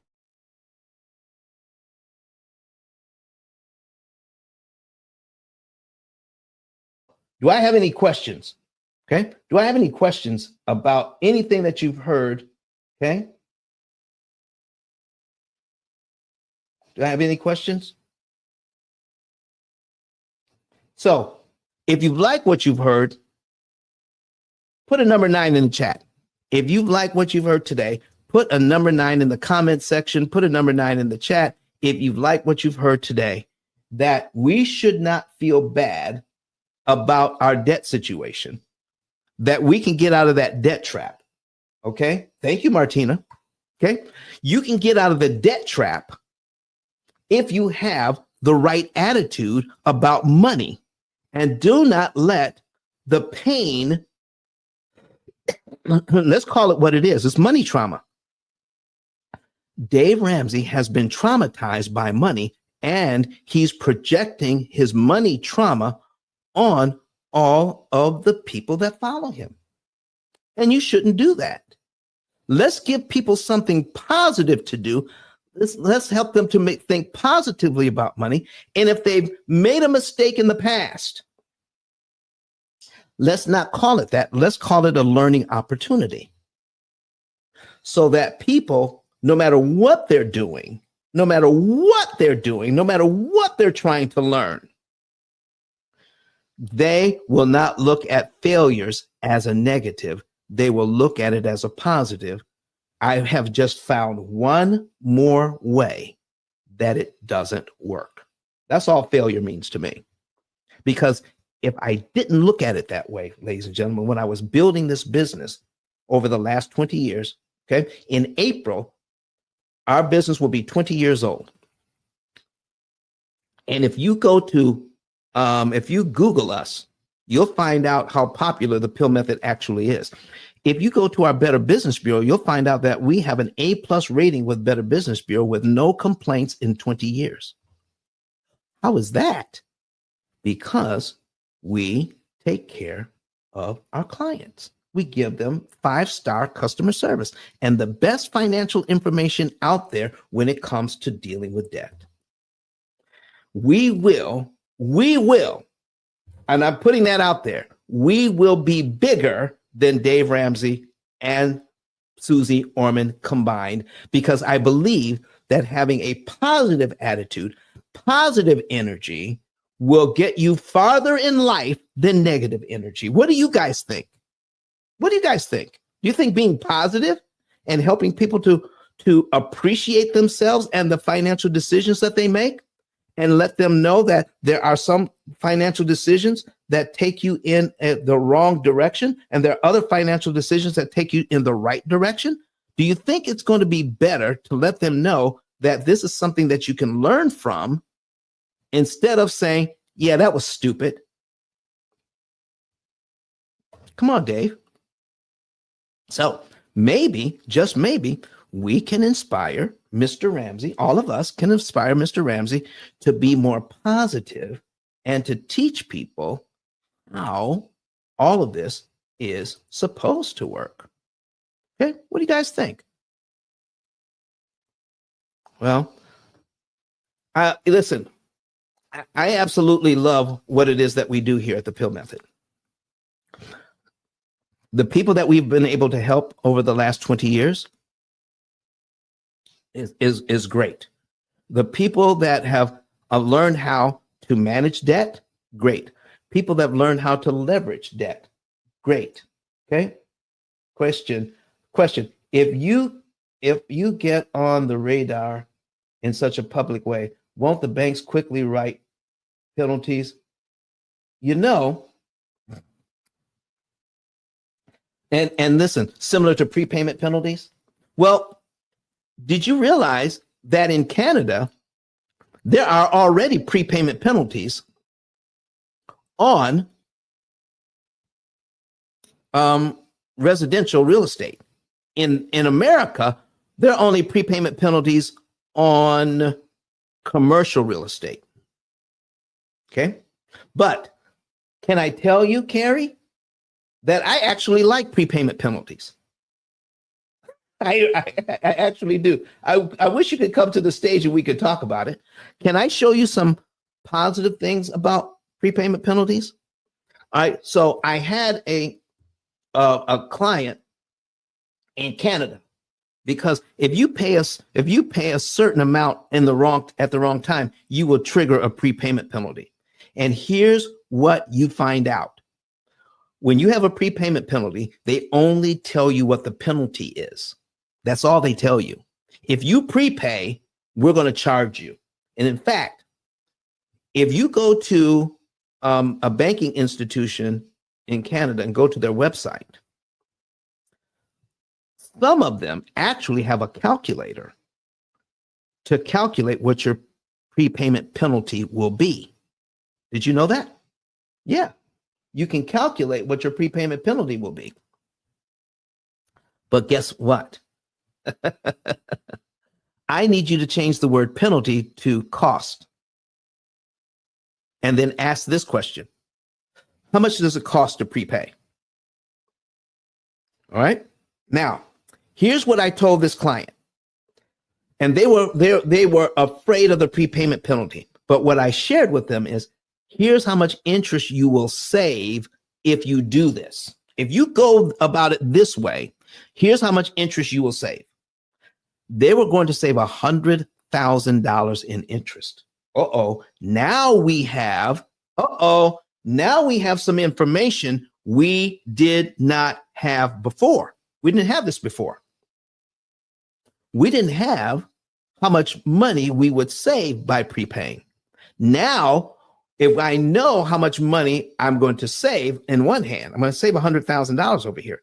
Now let's do the calculation on how much money it will cost me to prepay. Here we go. We found out it was going to cost $1,200 in penalties to save $100,000. What do you think these people did? Carrie, what do you think they did? Okay.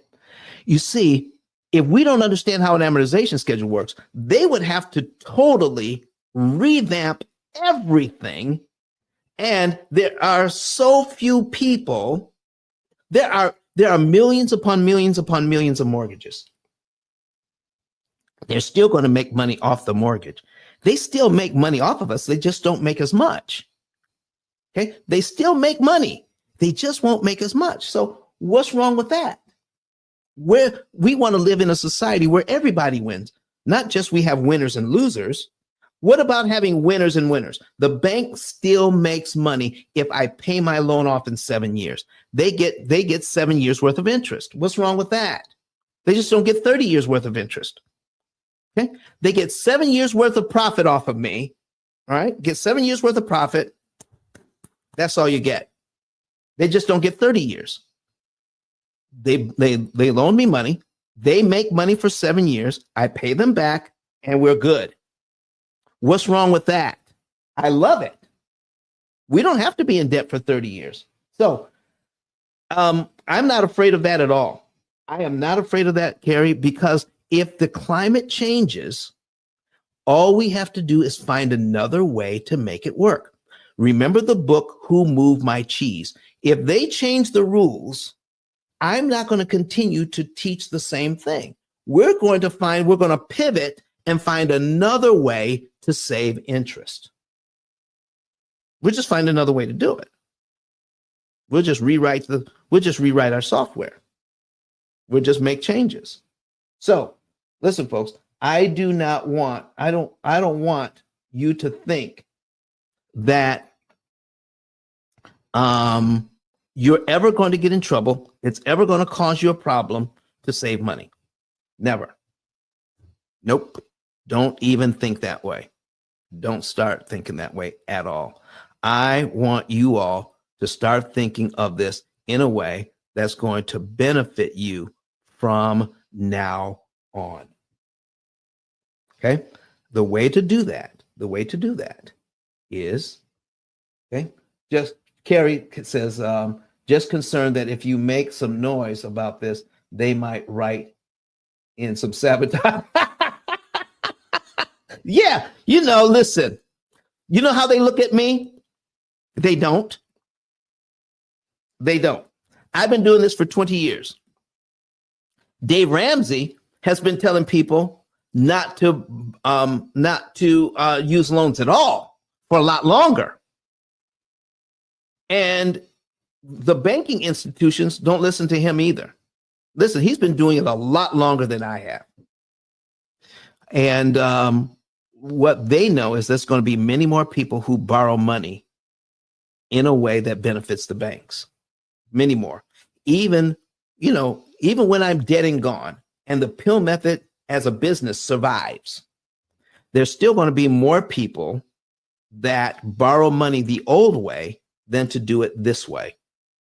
But we are gaining popularity. We are helping those people who want help, and they get help. So we're going to keep doing what we've been doing. All right?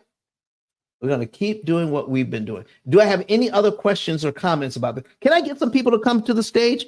All right. If you want to come to meet with me on YouTube, let me get my I'm going to get my link and put it in the chat here on the comment section in YouTube right here. And if you want to come and ask me some questions live and as part of our studio audience, that's the link. Take that StreamYard link, open up your browser in your Chrome browser and put it in there, and you can come into our studio right here, right now, and ask some questions live. Even if you disagree with what we're talking about, it will be a healthy conversation for everybody involved. Okay? I love having a conversation, and people learn if there are different, even if they're different. I can't even talk today. Even if you have a different opinion than mine. Okay? That's okay. That's okay. But what I don't want you to do, okay, says, how can we become certified P.I.L.L method advisor? Is this an option? Yes, it is. Yes, it is. So call the office. Okay. We're putting together for this year. Okay. We're putting together a course. It's going to cost around $6,400. We're putting a course together that you can become a P.I.L.L method advisor, and it's almost done. Okay. But it will cost around $6,400. But we're going to teach you how to do this. But do you know another way to do this? You can manage your debt using the P.I.L.L method. All right. And have your debt pay for your lifetime program. And we will still instruct you as if you were in our course. How about that?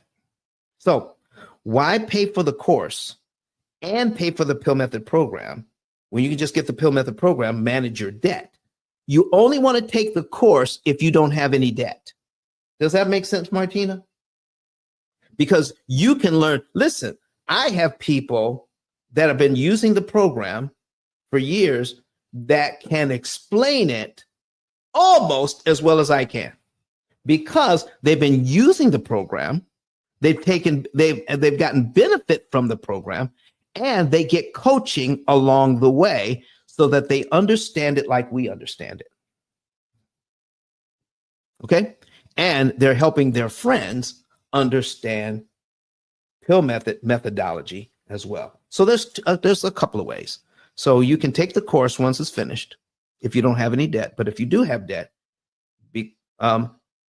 get our program. All right, manage your debt, pay off all of your debt in about 7 years, cut your interest cost by 75%, and the interest that you don't pay the bank pays for your lifetime program. And it's a lifetime program. You're with us for life. Instead of taking a course, okay, for 6 days and costing $6,400. Okay, then you're done. But if you have our program, if you have debt, you have it for a lifetime, and you pay once. You pay once for life. That's it. So Martina, I wish you well. So if you want to talk to me about it, Martina, please feel free. Call the office, and I'm going to put that number in the chat. All right.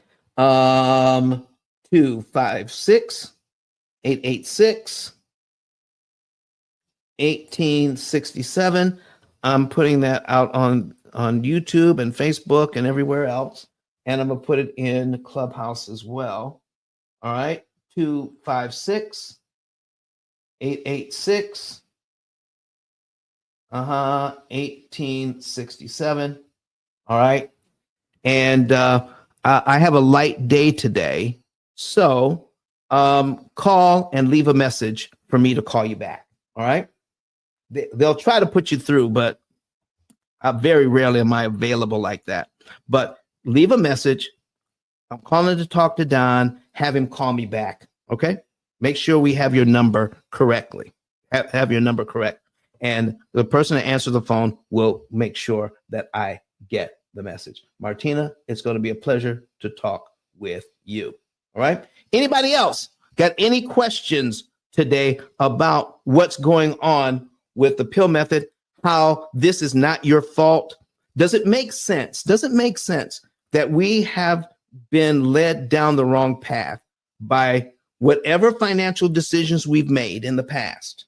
That most people are in the financial shape they're in, not because they're irresponsible with money.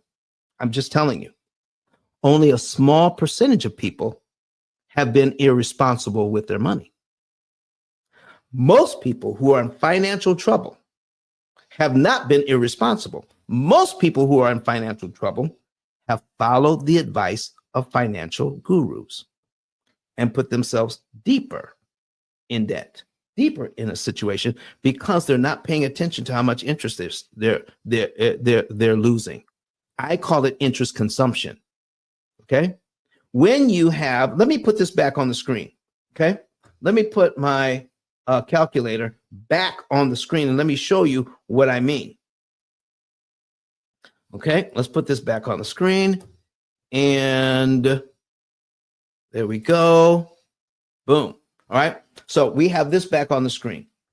Now, you can have your debt, and the average family has 13 different debts.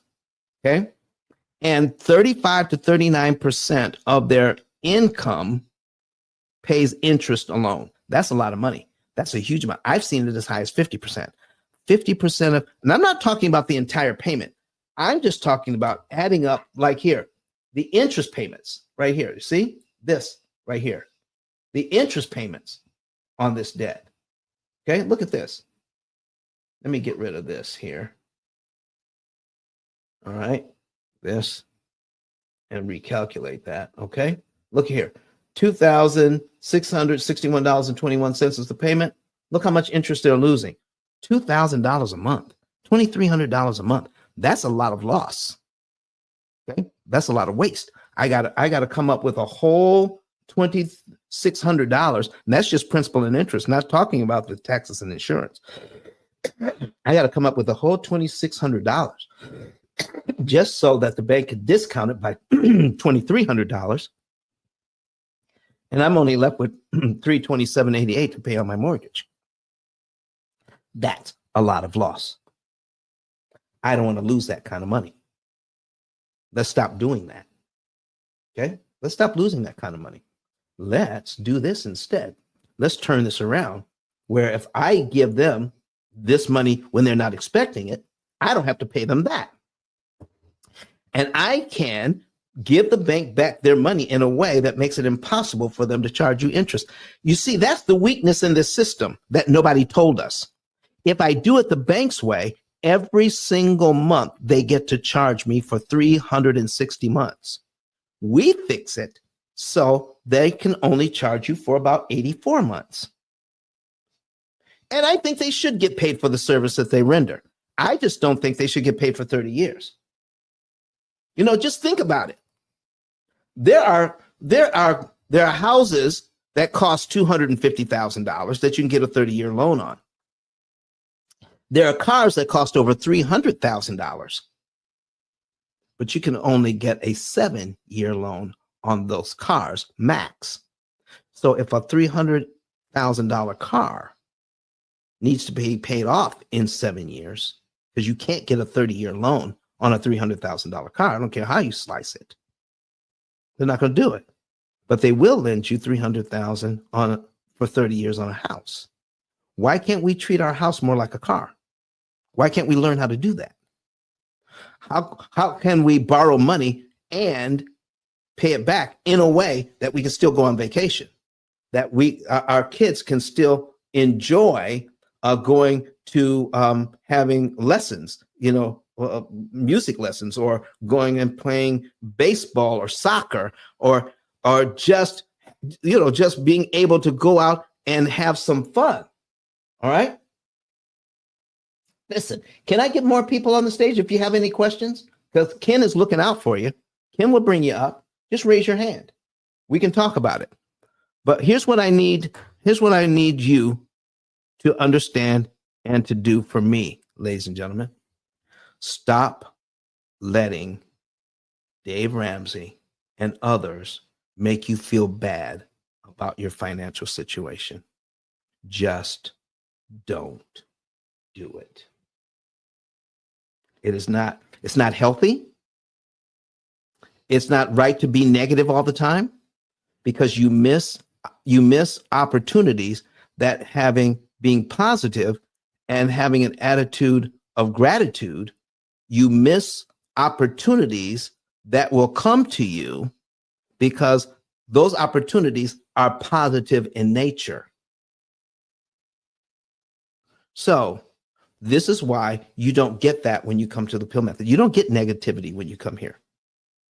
You get support, you get understanding, and we let you know this is the right way to leverage. P.I.L.L stands for prepayment of principal, isolating the principal amount, meaning how much do you pay and when do you pay? Leverage, how to pay the least amount at the right time, and liquidity, how to look at all of your finances, the money that you have in the bank, your cash, your credit cards, all of that, how to use all of that money correctly. Leverage money and cash. How do they work together for good? Okay, that's what we talked to you about. Listen, you should be getting paid to use your credit cards. Don't cut your credit cards up. Don't get rid of your credit cards. Learn how to use them in a way that benefits you. Okay, that's what you need to do. All right, Martina, let's bring you up. Martina, there you go. Martina, do you have a question or comment? Okay, so my question is, good morning, everyone. And thanks for allowing me to ask the question. Sure. So with you gave a car example where if it's $300,000 for a car and you could pay that off in 7 years, then wouldn't that same principle apply to credit cards or any other debt aside from a mortgage? Yes, ma'am. And that's why we need to understand credit cards better. Do you have a question about credit cards today? I do. So when you say the credit card should pay you, um, explain more about how that, or how we can learn about how to get paid by using the credit card or having the card as a benefit, as opposed to it always being quote unquote equivalent to debt. Okay, let's talk about that. So just keep your mic open because we're going to have a discussion here. Okay. Okay. Thank you. All right. So here's what I'm talking about right now. Are you working right now? Yeah. Okay. I mean, not. Yeah. I mean, I work later on today, but yeah. Yeah. All right. So you are working. So when you get paid, is Mhm. your money direct deposited in your bank? Yeah. In what kind of account? Right now it's just going to my regular checking account, and then I'll transition it over to either a high yield savings account or a brokerage account. Okay. So it comes into your checking account and then you transfer it over. Okay. Sure. So, and then how do you pay your bills? Is it all do you do mostly electronic or do you write checks? Electronic, or either I'll just call them and just pay it over the phone. Okay. But it comes out of your checking account. Yeah. Okay. So here's what you could do. Most of the people that will take your real check or your electronic check over the phone, right?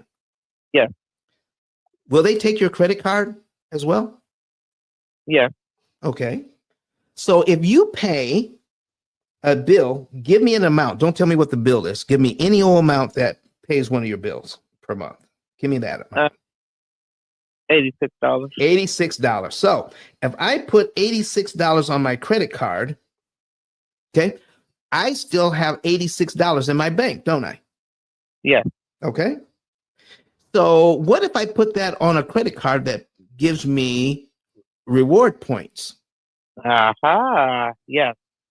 I still have the money in my bank to pay the card off, don't I? Yeah.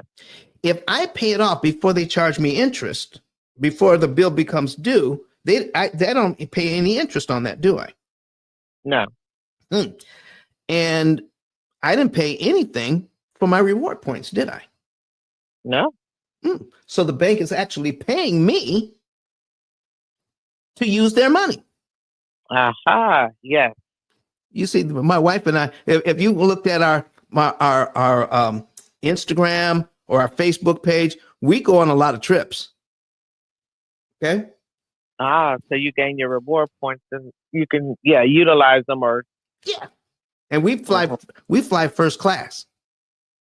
That's my next goal. Yeah. And not because I'm rich, Right. because I got points.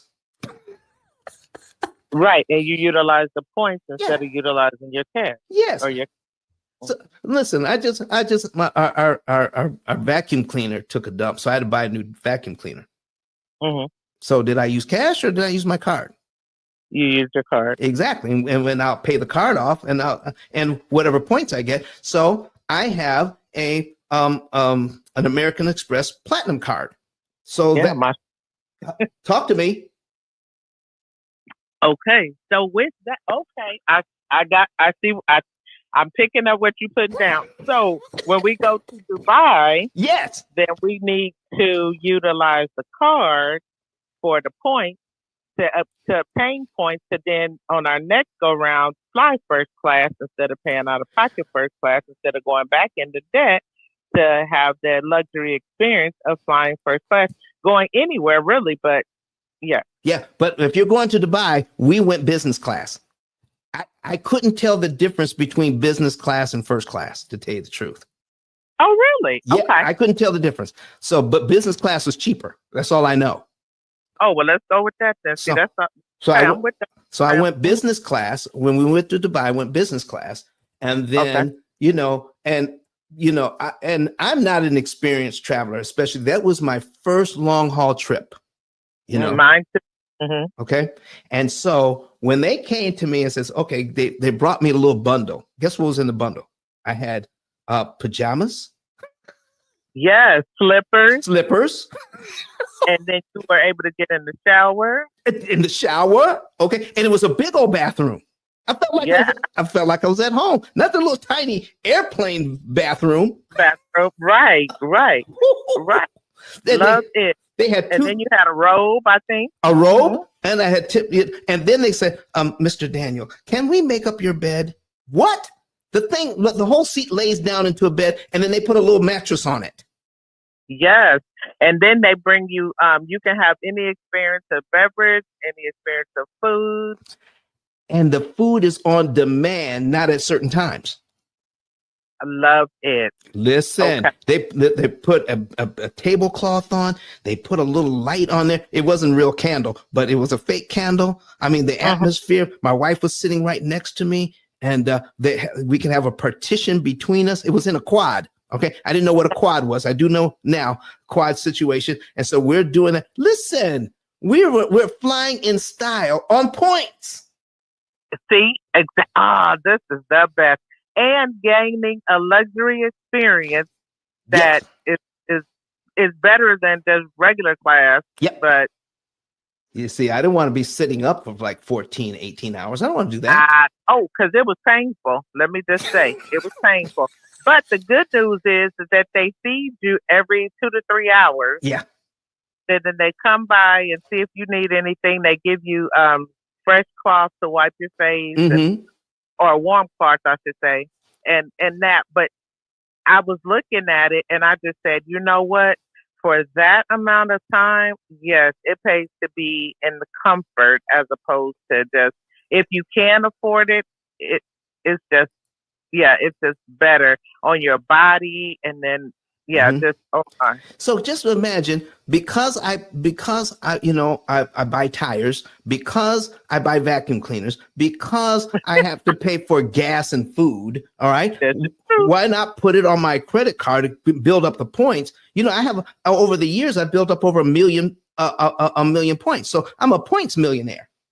Oh, wow. Yeah. Okay. That's my next goal then. Okay. I like it. And then when I get a new card, I get a card that says, okay, you get this card from American Express. And then we get the cards with points on it. Okay. Mm-hmm. So I get that point. Now, Los was in here for a hot minute. He would have been able to tell you a whole bunch of stuff, but I don't know. He left. Okay. So listen, let me give you something else to think about here, just as a side note. All right, before I forget, because I wanted to bring this up earlier. The CFPB, has now been shut down. Okay, CFPB. Let me put this up here. Okay, I'm putting it on the screen. CFPB. All right. The Consumer Financial Protection Bureau. All right. If you go to the Consumer Financial Protection Bureau online, this is what you see. Page not found. Page not found. I hope, because Los is in here every Friday talking about better ways to manage your debt and everything. And the CFPB, there are certain benefits you can get from this agency that the president has just shut down. You don't get those benefits anymore. So remember, like I said, when you're doing things and you're depending on them to be the same, they don't stay the same. So without the CFPB there to with giving oversight to the banks, now we have to pivot. Guess what? I don't know. I don't know what the pivot is. So I'm going to be listening to Los on Friday, hoping that he talks about this. All right. So somebody go ahead and invite Los in here. Maybe he can give us some information on this right now. Okay. On what we can do because of the pivot.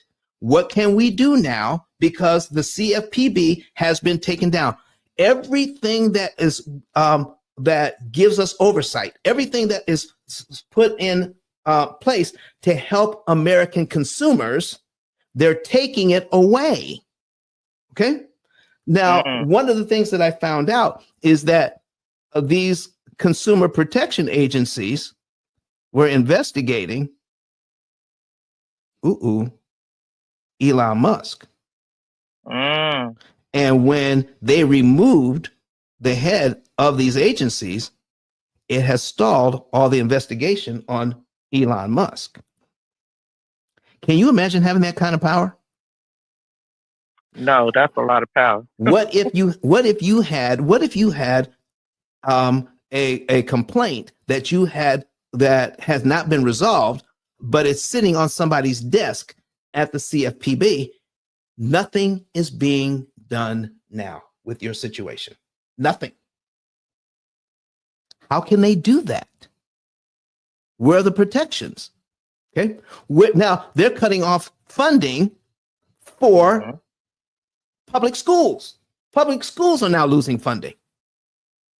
And these people are saying, we voted for this man, but we didn't know he was going to cut off our funding. Okay. They would they would have known had they read that Project 2025 a little further. Okay. So what I'm saying, folks, things are going to change, but when they do change, don't lament the change. Find out how to pivot. And guess what? I don't know what the pivot is. So guess where I'm going to be Friday morning? Right here. In class. In class, in the mortgage syndicate, listening to Los. Are you hearing me? Yeah. Okay. So whatever we need to do to protect ourselves, we need to find out from an expert who can easily pivot. Okay. Says, hey, Democrats failed. You know, the thing is, whether it's Democrats or Republicans, we need to figure out how Don is going to survive no matter who's in power. That's just true. Okay. Because it's going to change. I don't know how long it's going to take, but Democrats will be in power. But I still need to know how Don is going to benefit no matter who is in charge of the government, no matter what they do. What can I do to make sure that I can be here making some donuts for my family? When I kissed my wife this morning, I said, I'm headed to the office to do the show. She said, okay, making some donuts. Okay, making some donuts. All right. So this is what you see, folks, when you go to the CFPB and any other protection agencies that are out there that are for our good. Listen, everything that's in place that says, okay, here's our checks and balances. I need you all to pay attention to this because it matters. The checks and balances for people in government and for people in business, the checks and balances are not just being changed, they're being shut down. So what does that mean? What does that mean when they tried to take away Dodd-Frank, when they try to take away everything that is put in there for our protection? What is going to happen when a government official does something they're not supposed to do, but everybody who has put in place to oversee that government official and what they're doing and seeing if it's wrong or not, they've all been fired. You see what I'm saying? Yeah. This is not good. So do we get mad and complain and go on YouTube and make TikTok videos about how mad we are? Or do we look for opportunities here to see how we can still benefit in this society? Because if we continue to go back to where our cheese used to be, we will still find no cheese and we will be in trouble. This is true. There's still cheese. I just need to find out the new place. What do you got to say about that, Martina? I agree, because the quicker we can pivot and change on a dime is the new vein that we need to be in, as opposed to, oh, well, the spirit of procrastination, as I call it. Mhm. Oh, well, I'll just wait and see. Oh, well, I'm just going to do this. No, you cannot proceed in life as we did back in 2020 or 1999 or Mhm. anything like that. The whole trajectory of this new society has changed and is changing daily. I mean, everyone should be on a daily alert, a daily update of what's going on, what changes have been made, because as you so eloquently put, it's affecting everyone in ways that were unimaginable, that we'd be affected. So the quicker and the more swifter that we are to implement the change with application, I think would put us in a better position, as you said, to navigate these waters, no matter what they look like. Because they said, I was reading something where it said, God didn't move the Red Sea, or he didn't move the situation. He parted the Red Sea for Moses to go through. Yes. Okay. Exactly. So the difficulty wasn't removed. It was just prepared for them to go through whatever situation there was. The Red Sea was still there. Exactly. Okay. Was still there. What can we do now with our Red Sea, with the changes in government? No matter who you voted for, there's a lot of stuff that's against you now. Yeah. What are you going to do about it? Are you going to lament it? Even if you voted for him, even if you voted for the man, I'm not going to come behind you and say, I told you so. I'm not going to make you feel bad about your choice. We're all in the same boat now. What are we going to do? Right. We're going to have to get educated. Yep. And this is where reading and listening and intentionally seeking information, because that's what my primary goal was.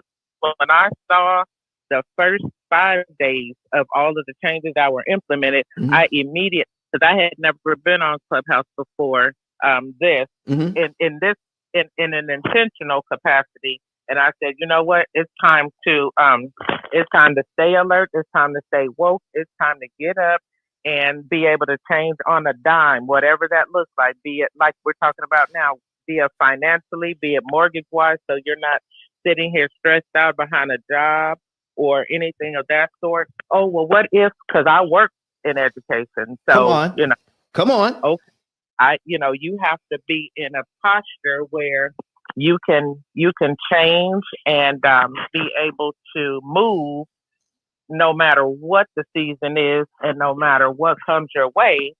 You have to be able to navigate these waters so that, like you said, you can make the donuts, whether that be in your same capacity or a different capacity. And that's the thing. And then you need to be able to, like you said, be able to deliver the information or either provide where the information is coming from so that you can educate others, so that if they drown, they're not going to drown because of lack of knowledge. They're going to drown because they didn't apply the knowledge that was provided to them as promptly as it was provided. Exactly. So listen, we got to move at the speed of instruction. So I'm going to be here Friday to see what Blows has to say, because I think he's an expert on this, and I'm hoping he brings it up. But guess what? If nobody else brings it up, I can ask the question, can I? Yeah. What do we do now? Okay. Well, because of the protections that are being removed for consumers, what can we do now? So Dave Ramsey, who was using 90-day loans, okay, to build his real estate empire. All right. And he used a lot of them. So there's nothing wrong with short-term debt, but how much short-term debt do you have? And how many are you using? But he used too many. He was assuming that this would continue. But when everything fell apart, he lost his $3 million, and he had to file bankruptcy. And so now all debt is bad. Yeah, I think that's an overreaction, don't you, everybody? Do you think that all debt is bad is an overreaction? Or No, I think. Go Yeah. ahead. No. Go ahead. Oh no, I apologize. I was just gonna say that the debt's not bad. It's the thought process behind the debt and the emotion that is behind the rationale that causes us to implement the debt instead of banking on what we don't know. Let's bank on what we can see, because quickly there were so many people who bought vehicles that with $600 and $700 payments, and now, like you said, their jobs are pending, their Mhm. mortgages are pending. They don't know if they're going to have a job at the end of the year, Yeah. or in July or August. They don't know if they're going to have a job or not. But you have this 30-year mortgage hanging over your head.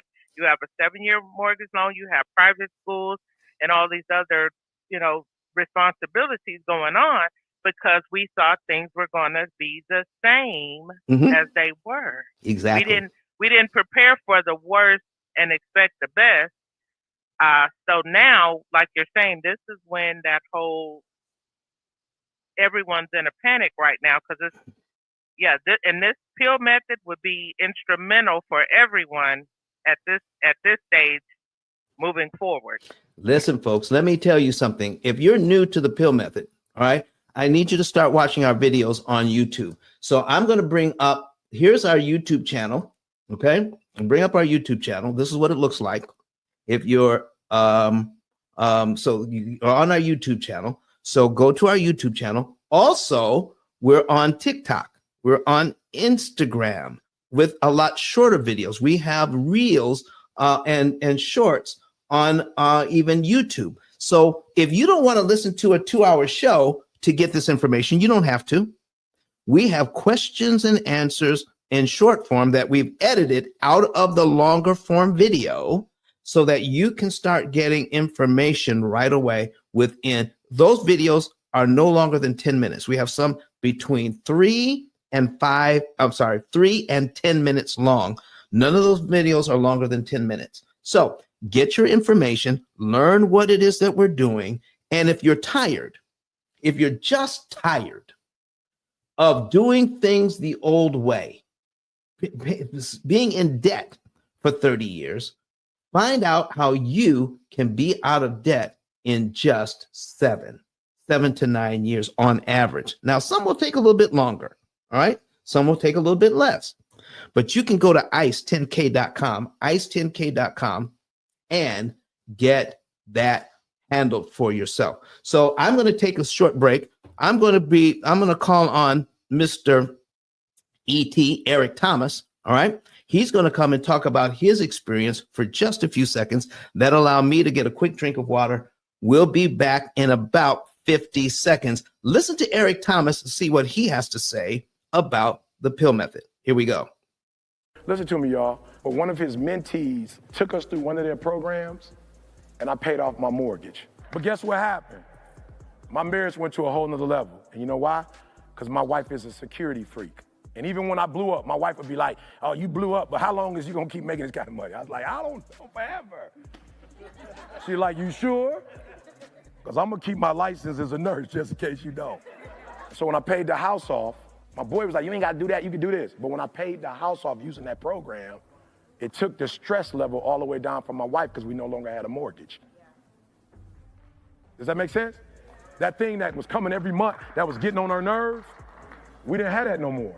And so she was at rest.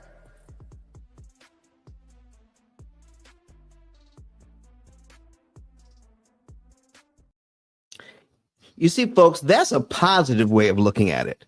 That's a positive way of looking at your situation, Martina. Let me give you a more negative way. Not that I traffic in negativity. I just need you to see the difference between a positive way of looking at something and a negative way of looking at something. Let's listen to what Mr. Ramsey has to say about the P.I.L.L method. Good. So I am more of like a future planner. Like, I don't like to think just like, where are we going to be in 5 years? Like, I'm thinking more about the mortgage when my husband graduates, because we'll have a much larger income. Mm-hmm. And I have heard a lot about like prepaid interest or prepaid principal, and they don't really understand how that works. Like I was watching the P.I.L.L method, and then he was talking about taking out loans, and I was like, this guy's a nut. So I just stopped listening to it. Yeah. Dave Ramsey said he is a nut. That P.I.L.L method guy. Why would he say that? You see, Dave Ramsey talks about the debt snowball. Okay. And if you're looking at the debt snowball paying off the debt, can I share something with you about which debt you should be paying off and in what order? Can I share something with you about that today? Instead of saying all debt is bad, let's take a look at saying, how do we manage the debt so that we pay less interest? Okay. So now, Martina, you asked me about credit cards before. Remember that? Okay. I don't know where she went. Maybe she can come back. Open up your mic, Martina. Oh, yes. I'm sorry. Yes. All right. So now I'm gonna put this $400,000 mortgage back on. Okay. Okay. And so, that's the average.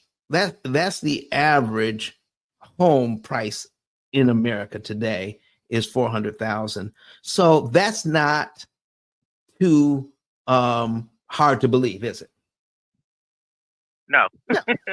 No, it's not too hard to believe. But if I have, by the same token, all right, let me close up some of these. By the same token, all right, if I have a mortgage like this, all right, 400,000 at what did I do with it? Okay, 400,000. What if I decide I also have a $10,000 credit card at 27%? How do I feel about that? I got a $400,000 mortgage at 7%. I don't feel bad about that because that seems okay. But what about a $10,000 credit card at 27%? How do you feel about that?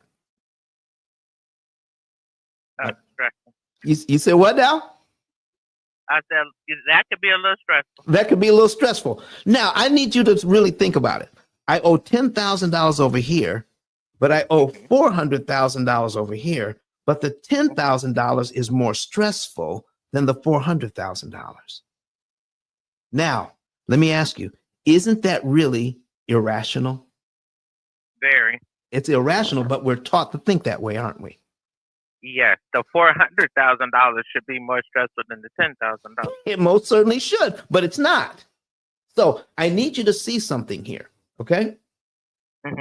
So if you all are watching it, go to YouTube so you can see these numbers. So I'm going to show you what the interest cost is on $10,000. If you're using Brett Whistle, go ahead and put in 240 months because all credit cards are managed over 240 months. Okay, that's 27%, 240 months. The first interest payment is here. Interest only payment is $225. $225. Okay, so we see 27%, but we don't know that it means $225. Do you know some people pay a penalty rate? Okay. So let's go ahead and do a penalty rate even on $10,000 and let's put in 35%. 35% interest on a penalty rate. All right. And the interest rate on that, the interest cost on that is $291. So if I know what the amount is, instead of just looking at the interest rate, doesn't that make more sense, Martina? Yeah. Okay. Yeah. So I can manage $291. I can manage $225, but somehow it's hard to manage 27 or 35% because somebody out there is going to make me feel bad about my 35% credit card. Listen, if I'm paying 35% of my credit card, are you guys telling anybody? Nope. We're not telling anybody, okay? But because we don't know how to manage that, we're embarrassed about 35%. Well, I'm not. I don't get embarrassed about that. So let me show you something. If Dave Ramsey sees $10,000 on a credit card at 35% even, what is he going to tell you to do? What do you think, everybody? What is he going to tell you to do about that 35% credit card at $10,000? Pay that off first. Pay that off first. Okay. So if I pay it off, let's say I have $10,000 in the bank. If I pay that off, and if I pay it off before it's due, will I have to pay the bank the $291 in interest? No. Okay, so I'm going to take $10,000 out of my bank and I'm going to pay off the $10,000 credit card, and I save $291 in interest, okay, that I don't have to pay the bank. And Dave Ramsey wants me to feel good about that I paid off a $10,000 card. So let me ask you something. What if I decide, no, I don't want to pay off the card this month? And I'm not saying we would tell you to do this. I'm just giving an example here. We wouldn't tell you to do that, but I just give you an example. I'm going to take my $10,000, instead of paying off the card and saving myself $291, I'm going to take that $10,000 and put it on my $400,000 mortgage at 7%. Okay? And when I do that, let me show you something. I'm going to take a look at cumulative principal here. We're going to go down to $10,000. It knocks off 29 payments off my mortgage, over 2.5 years off my mortgage, and it saves me $66,800 in interest. What? Yeah, I can sleep better with those numbers. Okay, but if I don't know the numbers, I won't sleep good at all. This is true. You see, I got to know the numbers. But so if I asked you, would it be okay to pay Visa $291? Okay.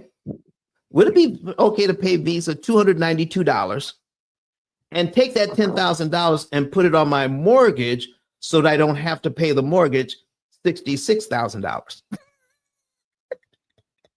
Would that be a good trade, everybody? So if I'm following the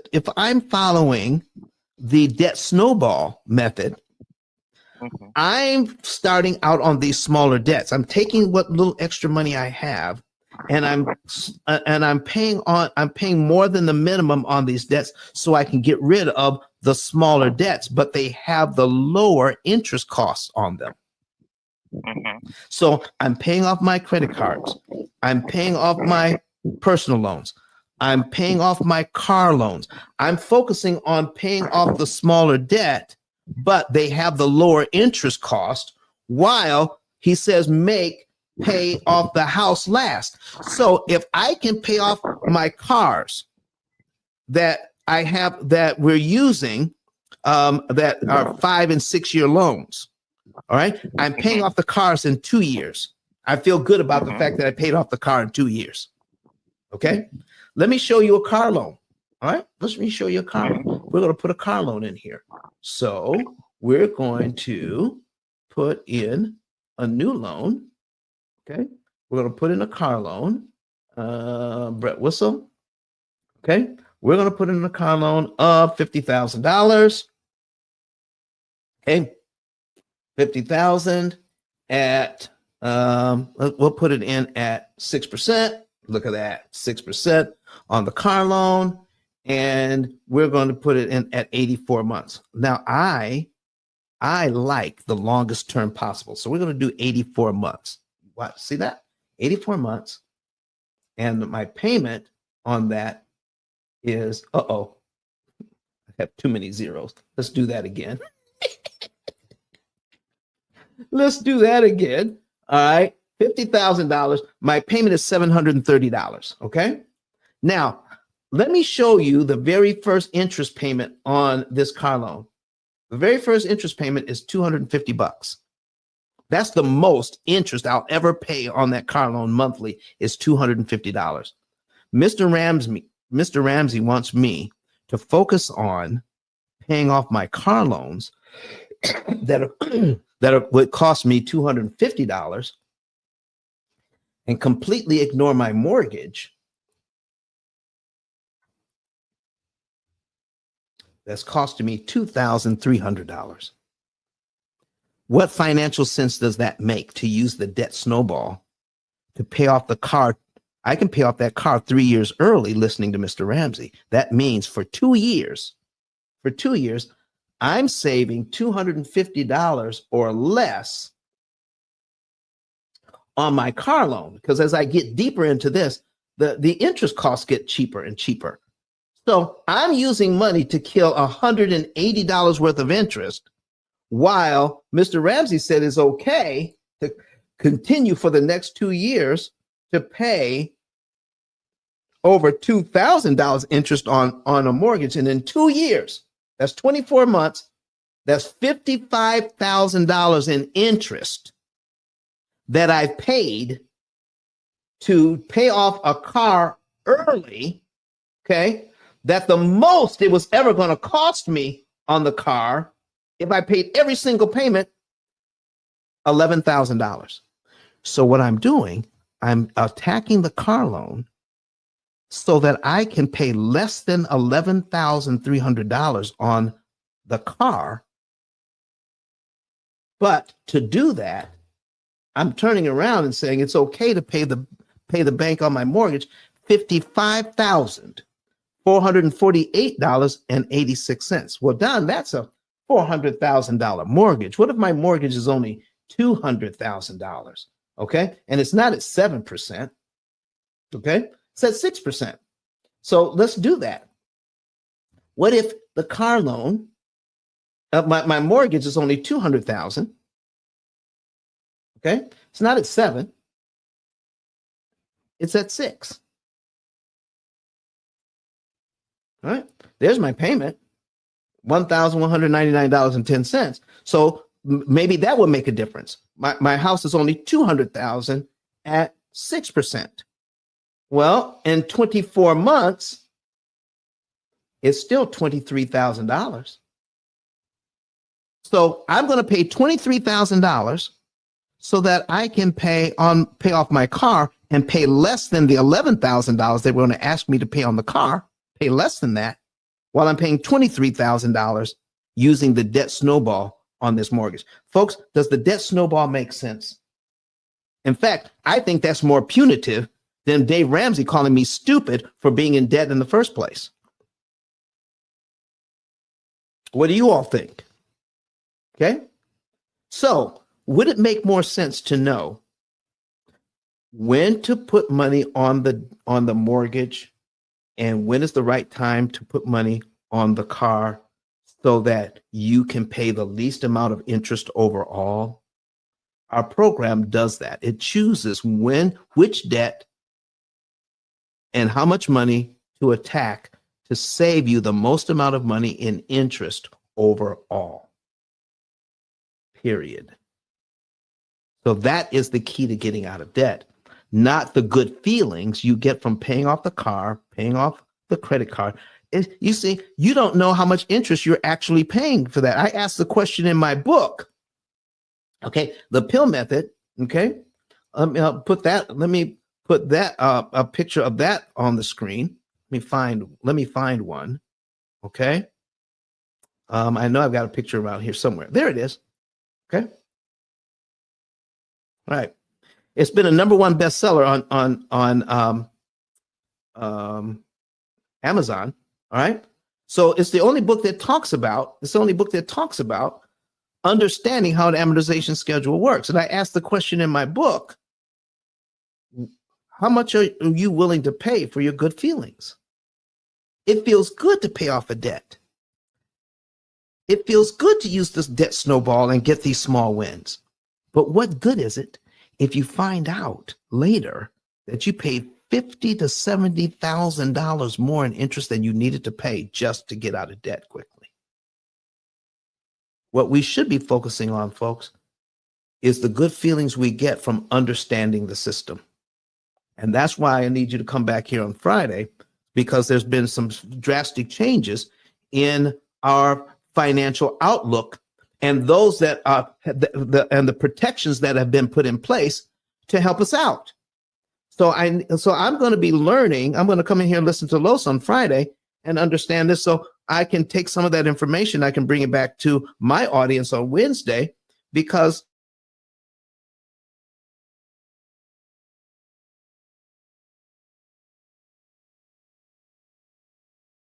okay, that we need to be talking about currently to help our clients and the people who watch our show so that they can understand what's happening.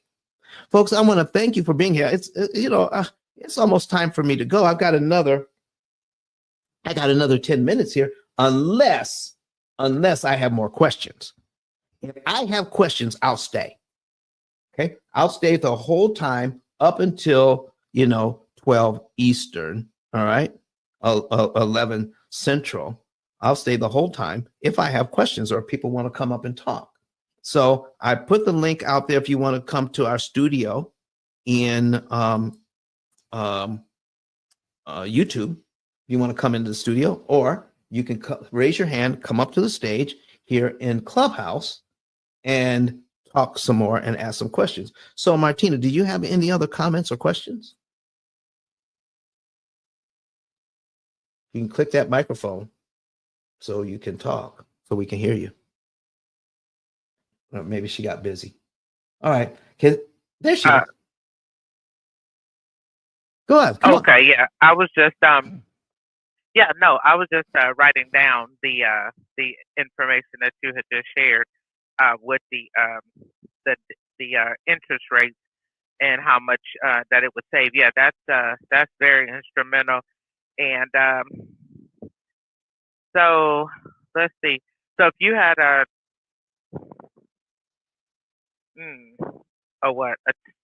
so you said with a $200,000 mortgage, if we paid did the follow the amortization chart, then that way we would know what time frame in which to and what amount to pay off the mortgage. No, what I'm saying is so we can understand it better. We're using this as a tool. This is not my program. My program is a cloud-based AI computing system that we can plug all of our numbers in that tells us what to do. Would you like to see an example of that? Yes, please. Okay, so let me bring that up for you. So let me see here. Pull that up. Let me log into it. Okay, because it's cloud-based, you log into it just like, like your online banking. We give you a username and password. Okay, so I'm gonna bring up a demo and pull that over so that you can see the demo here. Okay. Okay, thank you. All right. And we'll go over some of the examples in the demo as soon as it loads in. There it is. And here we go.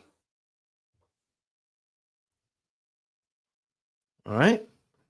Now, this is what we call our opportunity cost calculator. This is John and Rebecca Jones. So I'm going to reset this account and we'll put something simple in here and show you how John and Rebecca Jones deal with their debt. Okay. So they have in their account, okay, I'm going to click on the accounts tab because this is how we control it. They have $500 in checking. They have $5,000 in savings. They have a $25,000 car loan. If you all want to see this, go to YouTube so you can see it. The link is at the top of the page. Okay. If you're new to the room and you want to see these numbers, $25,000 auto loan. They owe $2,000 on their Visa at 21%, and they have a 6% mortgage, which is $200,000 for 30 years. Okay, that's what they have.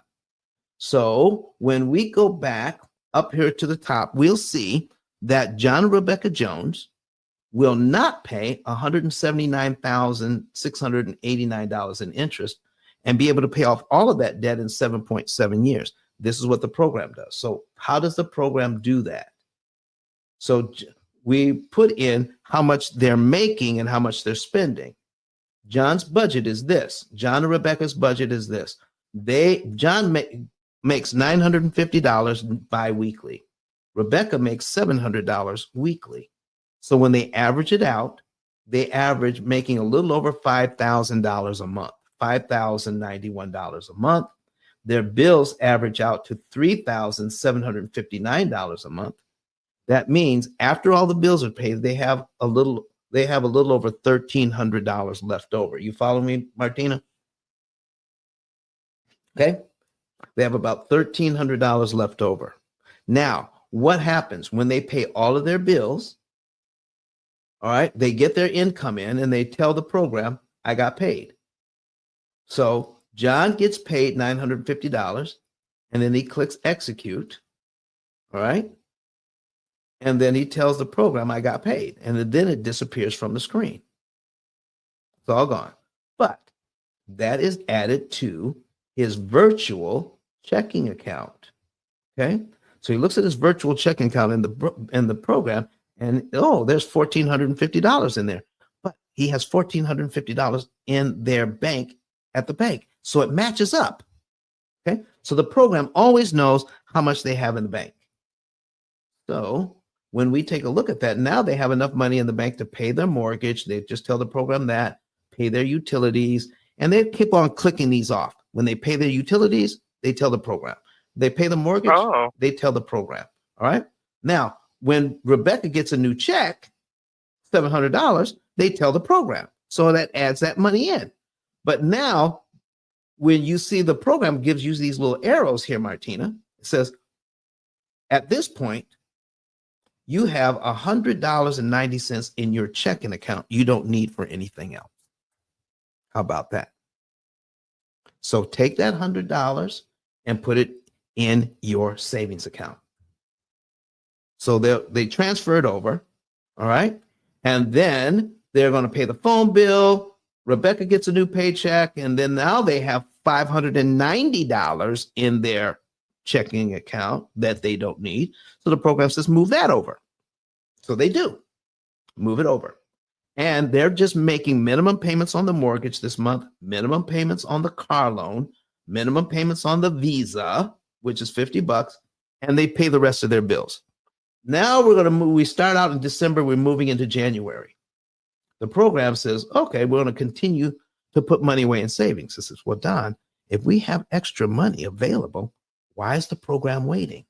Well, if we look over here in this window, the program says, if you're doing this, then you're on tap to, once you get to January 16, you'll probably have around $2,569 saved up to attack the debt with.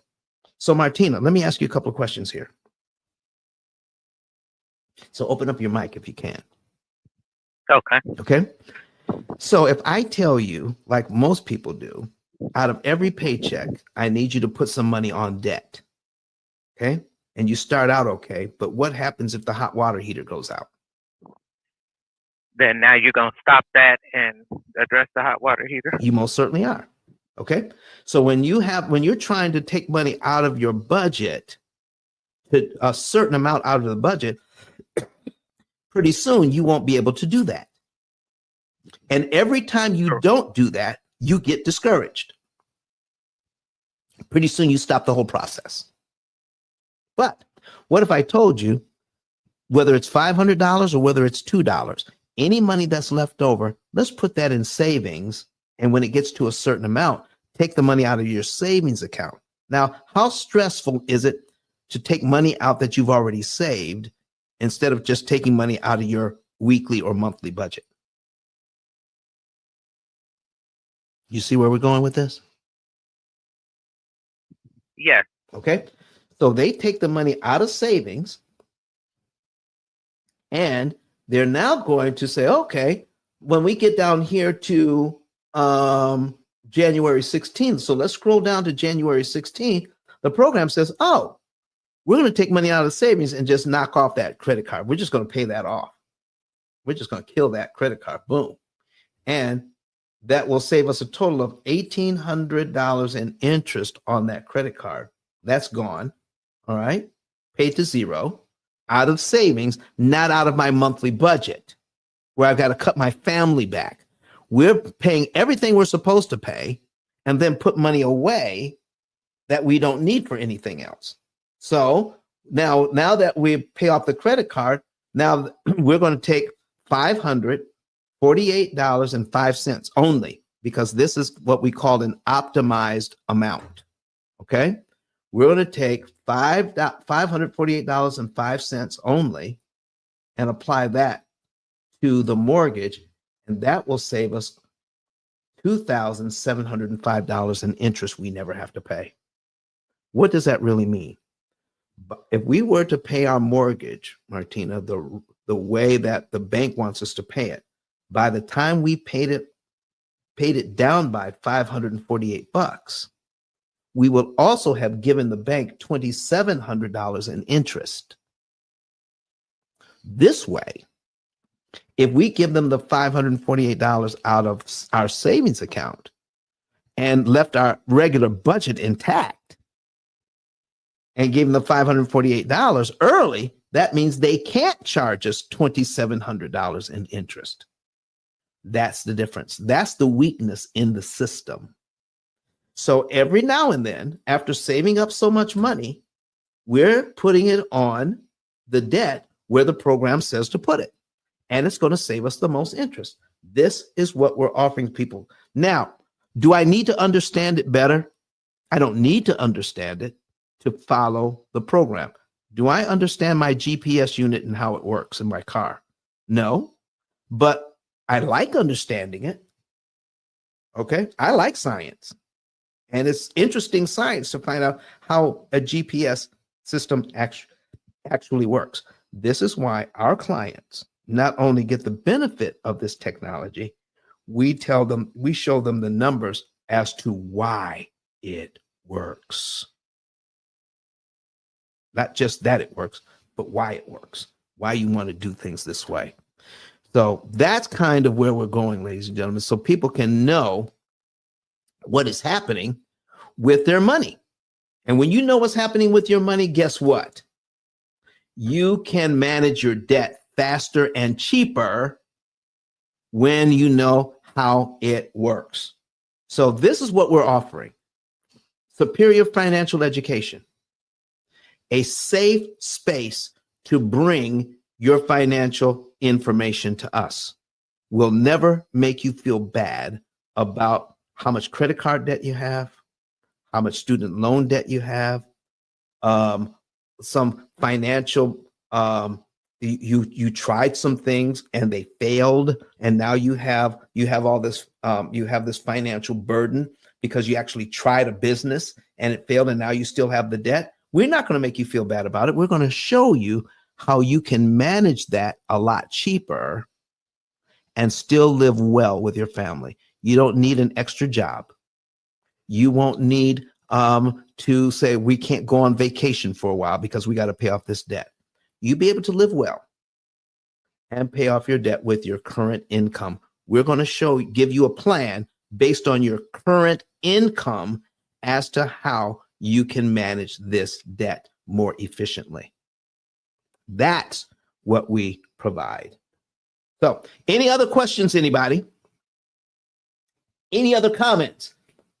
Okay, I see Emmett's hand. Come on, Emmett.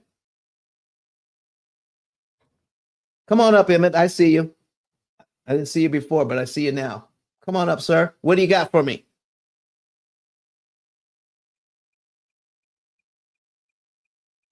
Can you hear me? I can hear you now. Oh, okay. My question was regarding credit card debt. Yep. Can this be applied to credit card debt? And if you are paying electronically, how is it that you can let the credit card company know where the payment goes? That's been my challenge. Okay, here's what's happening with the credit card debt. Do you have more than one credit card with debt on it? Yes. Okay. Are you paying more than the minimum on more than one card? Yes. Stop it. Pick one, even if it's wrong. Okay? Pick one and put all the extra money on that one and just pay the minimum on the others. That one will go away so much faster. Okay? And then you can pick a new one once that's paid off. Now, here is what I need you to understand, Emmett. When you're paying off a credit card, that is legitimate money available to spend. I need you to start thinking of your credit cards like a savings account. You can put money in savings and you still have it to spend, don't you? Yeah. Oh, so if you start working on your credit cards and say, okay, I got this credit card, this one's $1,000, we pay that off. Now I have $1,000 I can spend. Now I'm going to work on the one that's $5,000. I'm going to pay that off. Now I have $6,000 I could spend. Now I'm going to work on the one that's $10,000. Now that's a total of $16,000 I have available to spend. But we're going to do it in a responsible way from now on and look at that money that's on the credit card as money that's available to me, but I want to be able to do it now at a much lower interest cost. I don't care what the rate is. We help you to manage the interest cost when I use that money from the credit card. So number one, stop focusing on all of your cards, trying to pay more than the minimum on that. Pick one and pay and use all your extra money there. Now, if you want to know how to, Emmett, do you have a mortgage as well? No. Okay. So tell me, what kind of debt do you have? You got credit card debt. What other kind of debt? That's all. Just credit card debt. Okay. No car loans. No. No student loans. No. Okay. All right.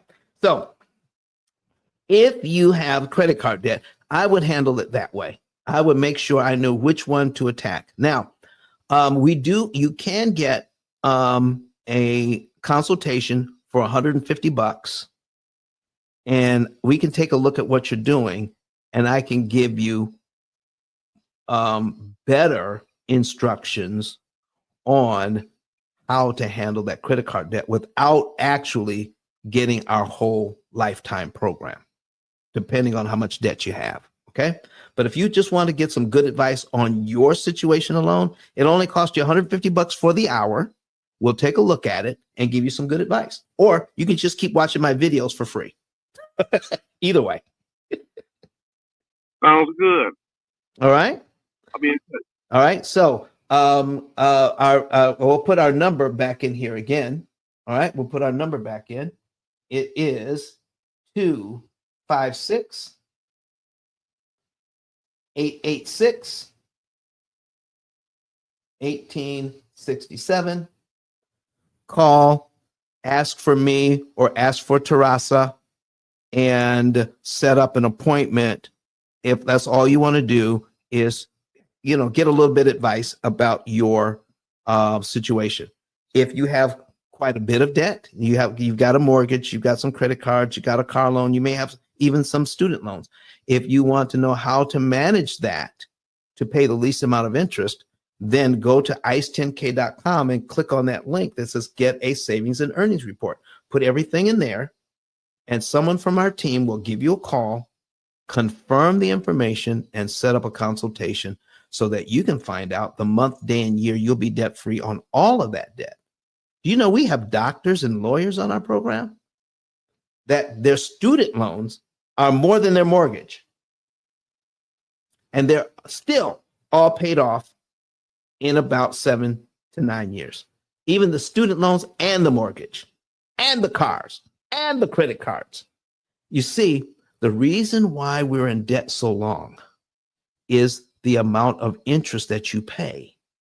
All we have to do is fix it so that we can pay less interest. How can I give the bank back their money and make it impossible for them to charge me interest. Let's do that today, ladies and gentlemen. Let's go there.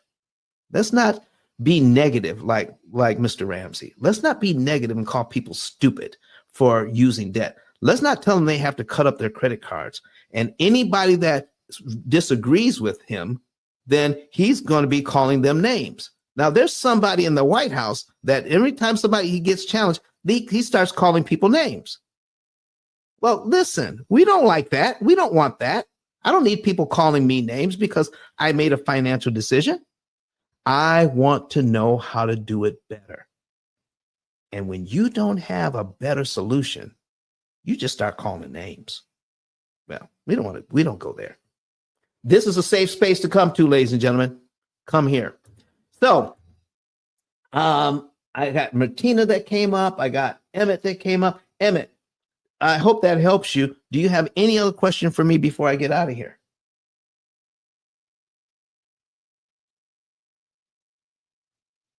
All right, Diva T says, can you speak on mortgage recast? Okay, mortgage recast. All right, so let's talk about that for a second. Okay, I have my let's use our, let me get rid of this and get rid of this one. Okay, there we are.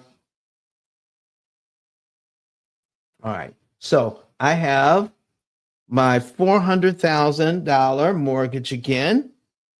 I'm going to put it in at 7% for 360 months. And we'll bring that back. All right. So now what after 5 years? After 5 years, I've got 60 payments in. Okay.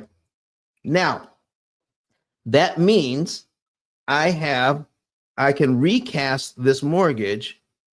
So now that I owe $376, $376,526.41, I can get it recast to I've got 300 payments left. Well, I can change it over to a 300-month mortgage if I want to and recast it, okay, to a 300-month mortgage. But there's really no reason to. But let's take a look at what it would look like, okay?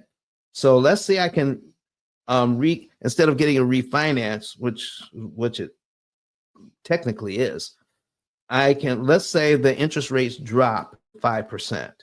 I'm going to take what I owe here, 376, okay? And we're going to put it in at, duplicate the tab here. Okay, so we're going to put in the new amount. There it is. Paste, take out the comma. The program doesn't like the commas. Okay, and put it in 300 months. Okay, instead of 360. And the interest rates drop to 5.5. Okay, now I have that instead. So we take that payment out. All right, so we're going to put in the new payment. Okay, so now that's my new payment, $2,321 that's been recast. I've lowered my interest rate. I put it in at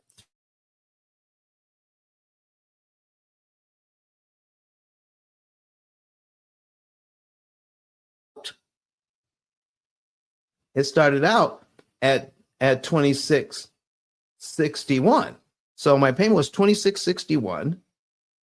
And instead of that, now I have a new payment of a recast. And my payment is now, let me get rid of this advertising. My new payment now is 1220. All right, so it's less. But look at my principal payment. It's a lot larger. Keep this in mind, ladies and gentlemen. Control the principal payment and you control the loan. Interest payments you skip don't matter.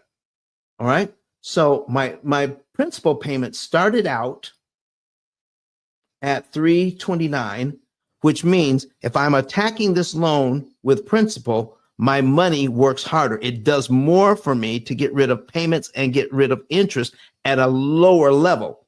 $300 gets rid of more debt than $500. It gets rid of more interest cost than $500 would on the other loan. Okay. So now, but 5 years in, I'm here. 5 years in, okay, my payment is my principal payment is $462. So I can use $464 to get rid of this interest payment here. But if I recast the loan to 300 payments, I start out at a $586 principal payment, which means I have to come up with more money to eliminate one full payment off the mortgage. So don't recast the loan. Stay where you are and learn how to pay off the loan that you have in 7 to 9 years. I can't think of a way to do this where I can involve the bank, recast my loan or refinance the loan or make any changes to my loan that it's going to make it better for me in the long run. Watch this. There's one thing that I didn't do by recasting this loan. Watch this. I'm going to put it back here because I put over exactly how much I owed, but I didn't put in any closing cost on this. So let's put in $10,000 worth of closing costs. So now it's $386.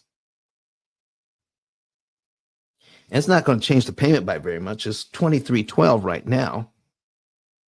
And now it's going to be $23.73. Well, that's not much difference, okay?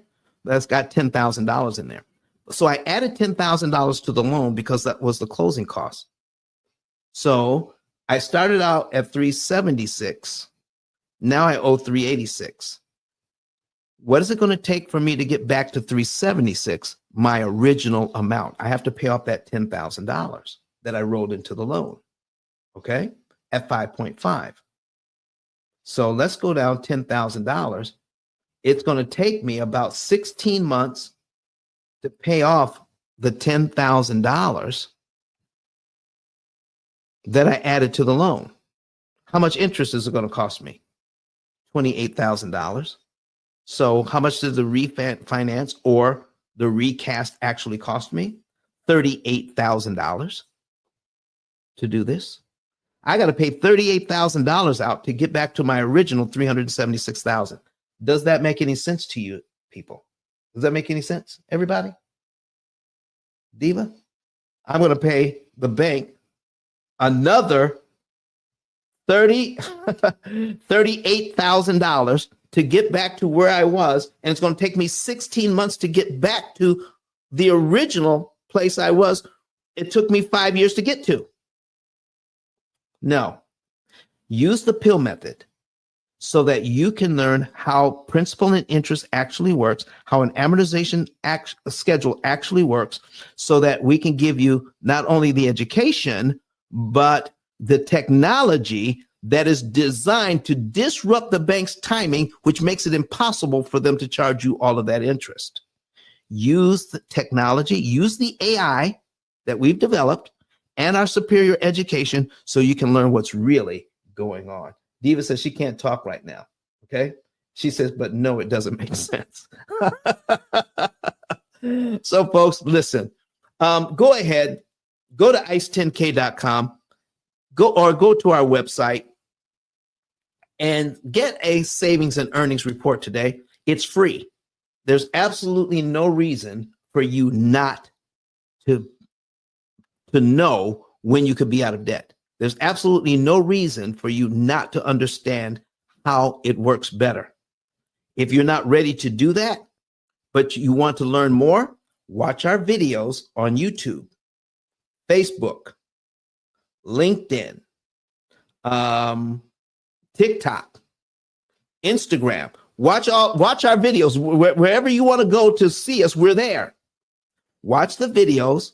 When you feel more confident, then come fill out the savings and earnings report, learn the month, day, and year you can be debt free, and see if you want to use our program. Now, the best thing about our program, it is a lifetime program. Do you know we have people who came on with one mortgage some years ago, and now they're paying off their fourth mortgage on our program, and they don't have to pay us any more money. That's it. They're with us for life. Okay. So let me see if there's any more questions here. All right. I see you, Ken. I see what you're doing, Ken. Okay. All right. Now, if you decide you want to get a business purpose loan, okay, do you know the P.I.L.L method works on business purpose loans as well? Ken, I hope everybody you're putting in a business purpose loan, you're telling them about the P.I.L.L method so they can pay that thing off, not in 20 years, but they can pay it off in 5. Okay. I hope you're telling them that. All right, everybody. So anybody else have any questions about what's happening now in government? What's happening with our money? What's happening with the CFPB? What's going on with Dave Ramsey's negativity, calling people names when they're using debt, when he should be telling people how to read an amortization schedule instead? He is just projecting his bad feelings or the mistakes he made, and he feels bad about it. He calls himself stupid for doing it. And he calls you stupid if you use debt as well. He's just, try to understand him. He's just working out of his pain, and hurting people hurt other people. We know that here at the P.I.L.L method. That's why we don't use those. We don't use that. We don't call people names. We don't make them feel bad about the decisions that they've made. We help them where they are and help them to understand what's really going on. We've been here 3 hours and 16 minutes so far, everybody. So anybody else have any questions or comments? I'll take a look here. I'm not seeing any other questions. I'm going to look online for comments. All right. And I'm not seeing any there. All right. Well, folks, that's it for today. We're going to get out of here early, but we're going to be back. We're going to be back next Wednesday. And let me see if I can upload. You know what? I had a show all set for Wednesday, but I think I want to talk about the CFPB and any other thing that is happening to us. If I can get enough information, I'm going to change up our show lineup and talk about the changes in government that may be affecting you financially. I may be talking about that next week instead of what we were going to talk about. Let me take a look at next week's lineup.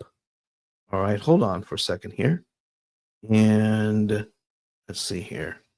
Open that. Next week's lineup. Next week's show. It's about stop losing money. Okay. So I could actually use the same title and the same information, stop losing money. And I might be able to combine the two. I don't know. We'll see. I'll either change it up or combine it with stop losing money. And so I think you may like that. So let me go ahead and upload that as well into our system. Okay, so you guys I can show that to you. All right, and okay, so we're going to upload the next overlay. All right. And photos. And there we go. There it is. And we're uploading that now. There it is. So that's going to be for next week. Stop losing money. That's what we had planned to talk about. Okay. Right now, we're losing a ton because we're not paying attention to interest consumption. And I mean, it's a lot.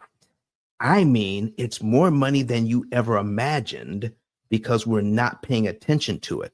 I'm going to show you all the tricks of the trade to get you to not pay attention to how much money you're losing each month, no matter how much money you're making. You could be making a lot. You could be doing extremely well financially, but you're still losing too much money to interest because we're not paying attention to it. And you don't miss what you can't measure. And we've been taught not to measure. So that's going to be the purpose of that. Stop losing money next week, maybe, unless we change it to talk about, what's happening in government and how that's going to affect us financially. I'm going to be listening to Los on Friday to see what he has to say about it. Because I mean, he he studies the government and what they're doing. Okay, so I'm going to be there and listening to that, and I think you would do well to be listening to it as well on Friday. Okay, so that's it for today, ladies and gentlemen. I'm going to be getting out of here and going about my day. I've got a lot of clients to talk to and see what we're going to be able to do. I hope you got something out of this today. Don't let people feel bad, make you feel bad about the financial decisions. Bring your financial decisions to us, and we will help you. Okay, we will help you to do better financially. No judgment here. Okay, no name calling here. Okay, no making you feel bad about financial decisions. No making you feel bad about things that you've tried and it didn't work out. Just keep trying and it'll eventually work out. Okay? Don't be afraid of failure. Failure is what teaches you what works and what doesn't work. It's a learning tool. It's a stepping stone. Don't let people make you feel bad about it. All right? So anyway, thank you, everybody. Thank Jonathan Bing for creating the space. Okay? And yes. Talk to me. Put out that link. That can you hear me? Yes. The link that I dropped in the chat. Jonathan Bing, the creator of the Mortgage Syndicate, he decided to reopen his podcast. The last that I just dropped in. So if you guys would click the link and subscribe, Jonathan would appreciate it greatly. Okay, to the link to the podcast for what's the show? For Jonathan Nightroom, Debate the News. Debate the News. Okay. All right. So yeah, I heard that the podcast is one of the top rated podcasts again. Okay. Debate he's trying to catch up with the View, which he only needs, a couple few more followers, and he's trying to catch and match what the View doing and probably go beyond. Okay. So he's doing great things in the background. So support him a little bit more. He's on every podcast that's out there. He's working on getting on Pandora. I think that's the last one. But okay, any podcast, wherever you listen to your podcast, he's there. So just look up Debate the News or just click that link, leave a review, like it. Thank you, appreciate it. Okay, so also he's Nelson and Jonathan have they've created a new social media app called Chatter. So go ahead and download Chatter, and you can meet them there. And that is a great audio app that combines video and audio. Okay, so where Clubhouse just does audio, Chatter does audio and video. So it's a great app. I like it. I like it a lot. But a lot of my audience is here. So go ahead and download Chatter as well. Well, folks, I'm going to get out of here. I want to thank you very much for hanging out with us, and I'll see you. I'll see you next week. Also, drop the link for Chatter in there. Even after he closed with this call, you can come back and get the link. But download the app first, and then come back and grab the invite. Ooh, look at you working hard, Ken. We appreciate you, man. We appreciate you. All right, folks. I'm going to in without interrupting. You say what? I say now you can go in without interrupt. Listen, Ken, you interrupt me anytime you want. Okay. So don't forget to come back for next week. Okay. This was this week's show. Escape the debt trap. Get rid of negativity. Okay. And next week's show, maybe stop losing money. All right. So we'll talk about that. We may be talking about some of the changes in the government, how they're getting rid of agencies that are tasked with oversight. We may be talking about that next week as well. I may need to do more research on that and talk about that at a later time, but we'll see. We'll see. But at least I'll be back with a show, but most likely it'll be this one, how to stop losing all your money to interest. It's going to be a good show. And some of the things that the banking industry does to distract us so we don't see how much money we're losing. Okay? Well, folks, that's it. I'll see you next week. And let's go ahead and play our outro music. Okay? So I'll see you next week. All right, be safe. All right. And all of you that are on the East Coast dealing with the snowstorm, please take care of yourself. Okay. All right. We'll see you next week, everybody. Bye-bye.